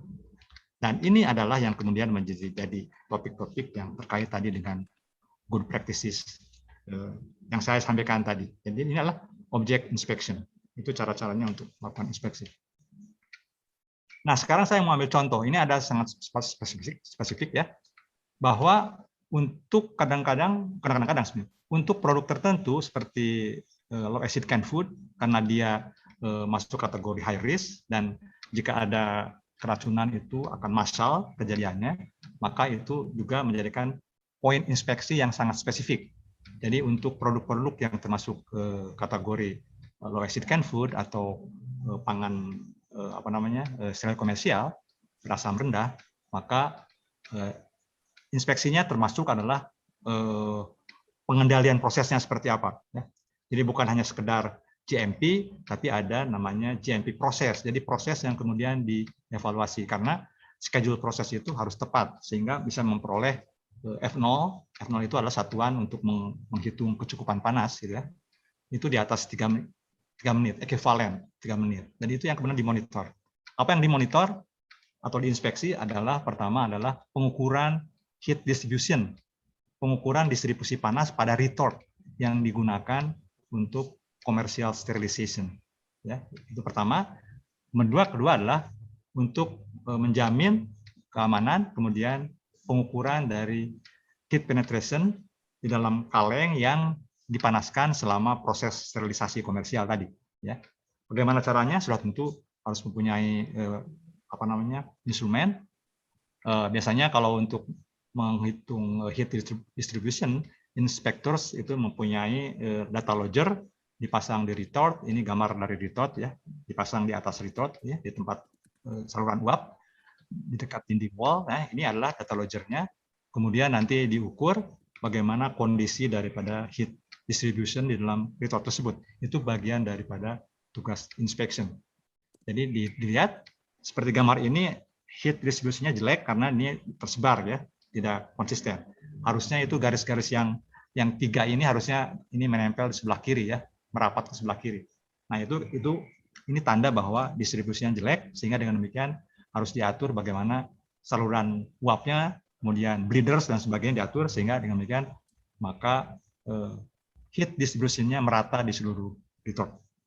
Selain itu, tadi pengukuran heat penetration untuk pengukuran F0 itu juga dilakukan. Jadi inspektur nanti membawa data logger, biasanya bawa laptop segala macam untuk bisa menghitung langsung bagaimana F0-nya. Nah, gambar grafik sebelah kiri adalah bagian yang dimonitor, bagaimana suhu retort itu berjalan secara konstan, bagus. Kemudian selama proses, maka heat penetration-nya diukur seperti gambar titik-titik tadi, dan kemudian nanti dari pengukuran itu akan bisa dihitung berapa F0. Dengan demikian, maka bisa ditentukan apakah schedule proses itu adalah memang sudah bisa menjamin keamanan pangan, comply dengan kaidah-kaidah sterilisasi komersial untuk bisa mendapatkan minimal F0 3 menit. Itu adalah salah satu contoh apa yang dilakukan inspeksi. Sebagai summary, saya kira jelas gambar saya ini menjelaskan bahwa ada inspeksi yang sifatnya national level, ada yang district level, ya, ada yang market control. Kemudian sudah tentu depending on type of food registration, maka inspeksi ini bisa national level, tadi saya katakan yang diregistrasi di Badan POM, MDML, kemudian kalau di daerah ya diinspeksi oleh district level. Kemudian sudah tentu sebagian besar food inspection ini dilakukan untuk mengecek compliance dengan standar of food production. Tadi saya sudah menyampaikan good practices, HACCP, dan sebagainya, termasuk juga proses. Kemudian inilah yang kita sebut standard of food production. Kita kaitkan dengan food sanitation, good practices, HACCP, dan seterusnya. Dan ini terkait dengan food safety and quality management system. Itu yang kemudian dimonitor oleh para food inspector. Kalau market control terkait dengan produk standar. Ya. Jadi itu mungkin dari saya terkait dengan inspection. Terima kasih atas pertanyaannya. Wassalamualaikum warahmatullahi wabarakatuh. Waalaikumsalam warahmatullahi wabarakatuh. Untuk Prof. Dedi berarti paparan sudah semua ya, Prof? Ya. Baik, Bapak Ibu, demikian dari Alen dan Prof. Dedi. Tadi untuk beberapa pertanyaan masih ada di chat room, seperti informasi dari Secretariat bahwa pertanyaan nanti akan disampaikan kepada Prof. Dedi dan Alen untuk nanti dijawab via email atau mungkin nanti pada hari Kamis ya, Prof. Nanti kita lihat waktunya karena masih ada beberapa pertanyaan yang belum terjawab. Baik, dari Sekretariat EU, Rice, apakah ada tambahan? Cukup, Mbak Bita. Oke, baik. Baik, Bapak Ibu, terima kasih untuk kehadirannya. Terima kasih kepada Mr. Alen dan Prof. Dedi untuk sesi hari ini. Kita nanti akan bertemu lagi tanggal 18 November pukul 13. Terima kasih atas partisipasi Bapak dan Ibu. Mohon maaf bila ada kekurangan selama acara berlangsung. Salam. Thanks, Mr. Allen and Prof. Dedi. Baik, terima kasih.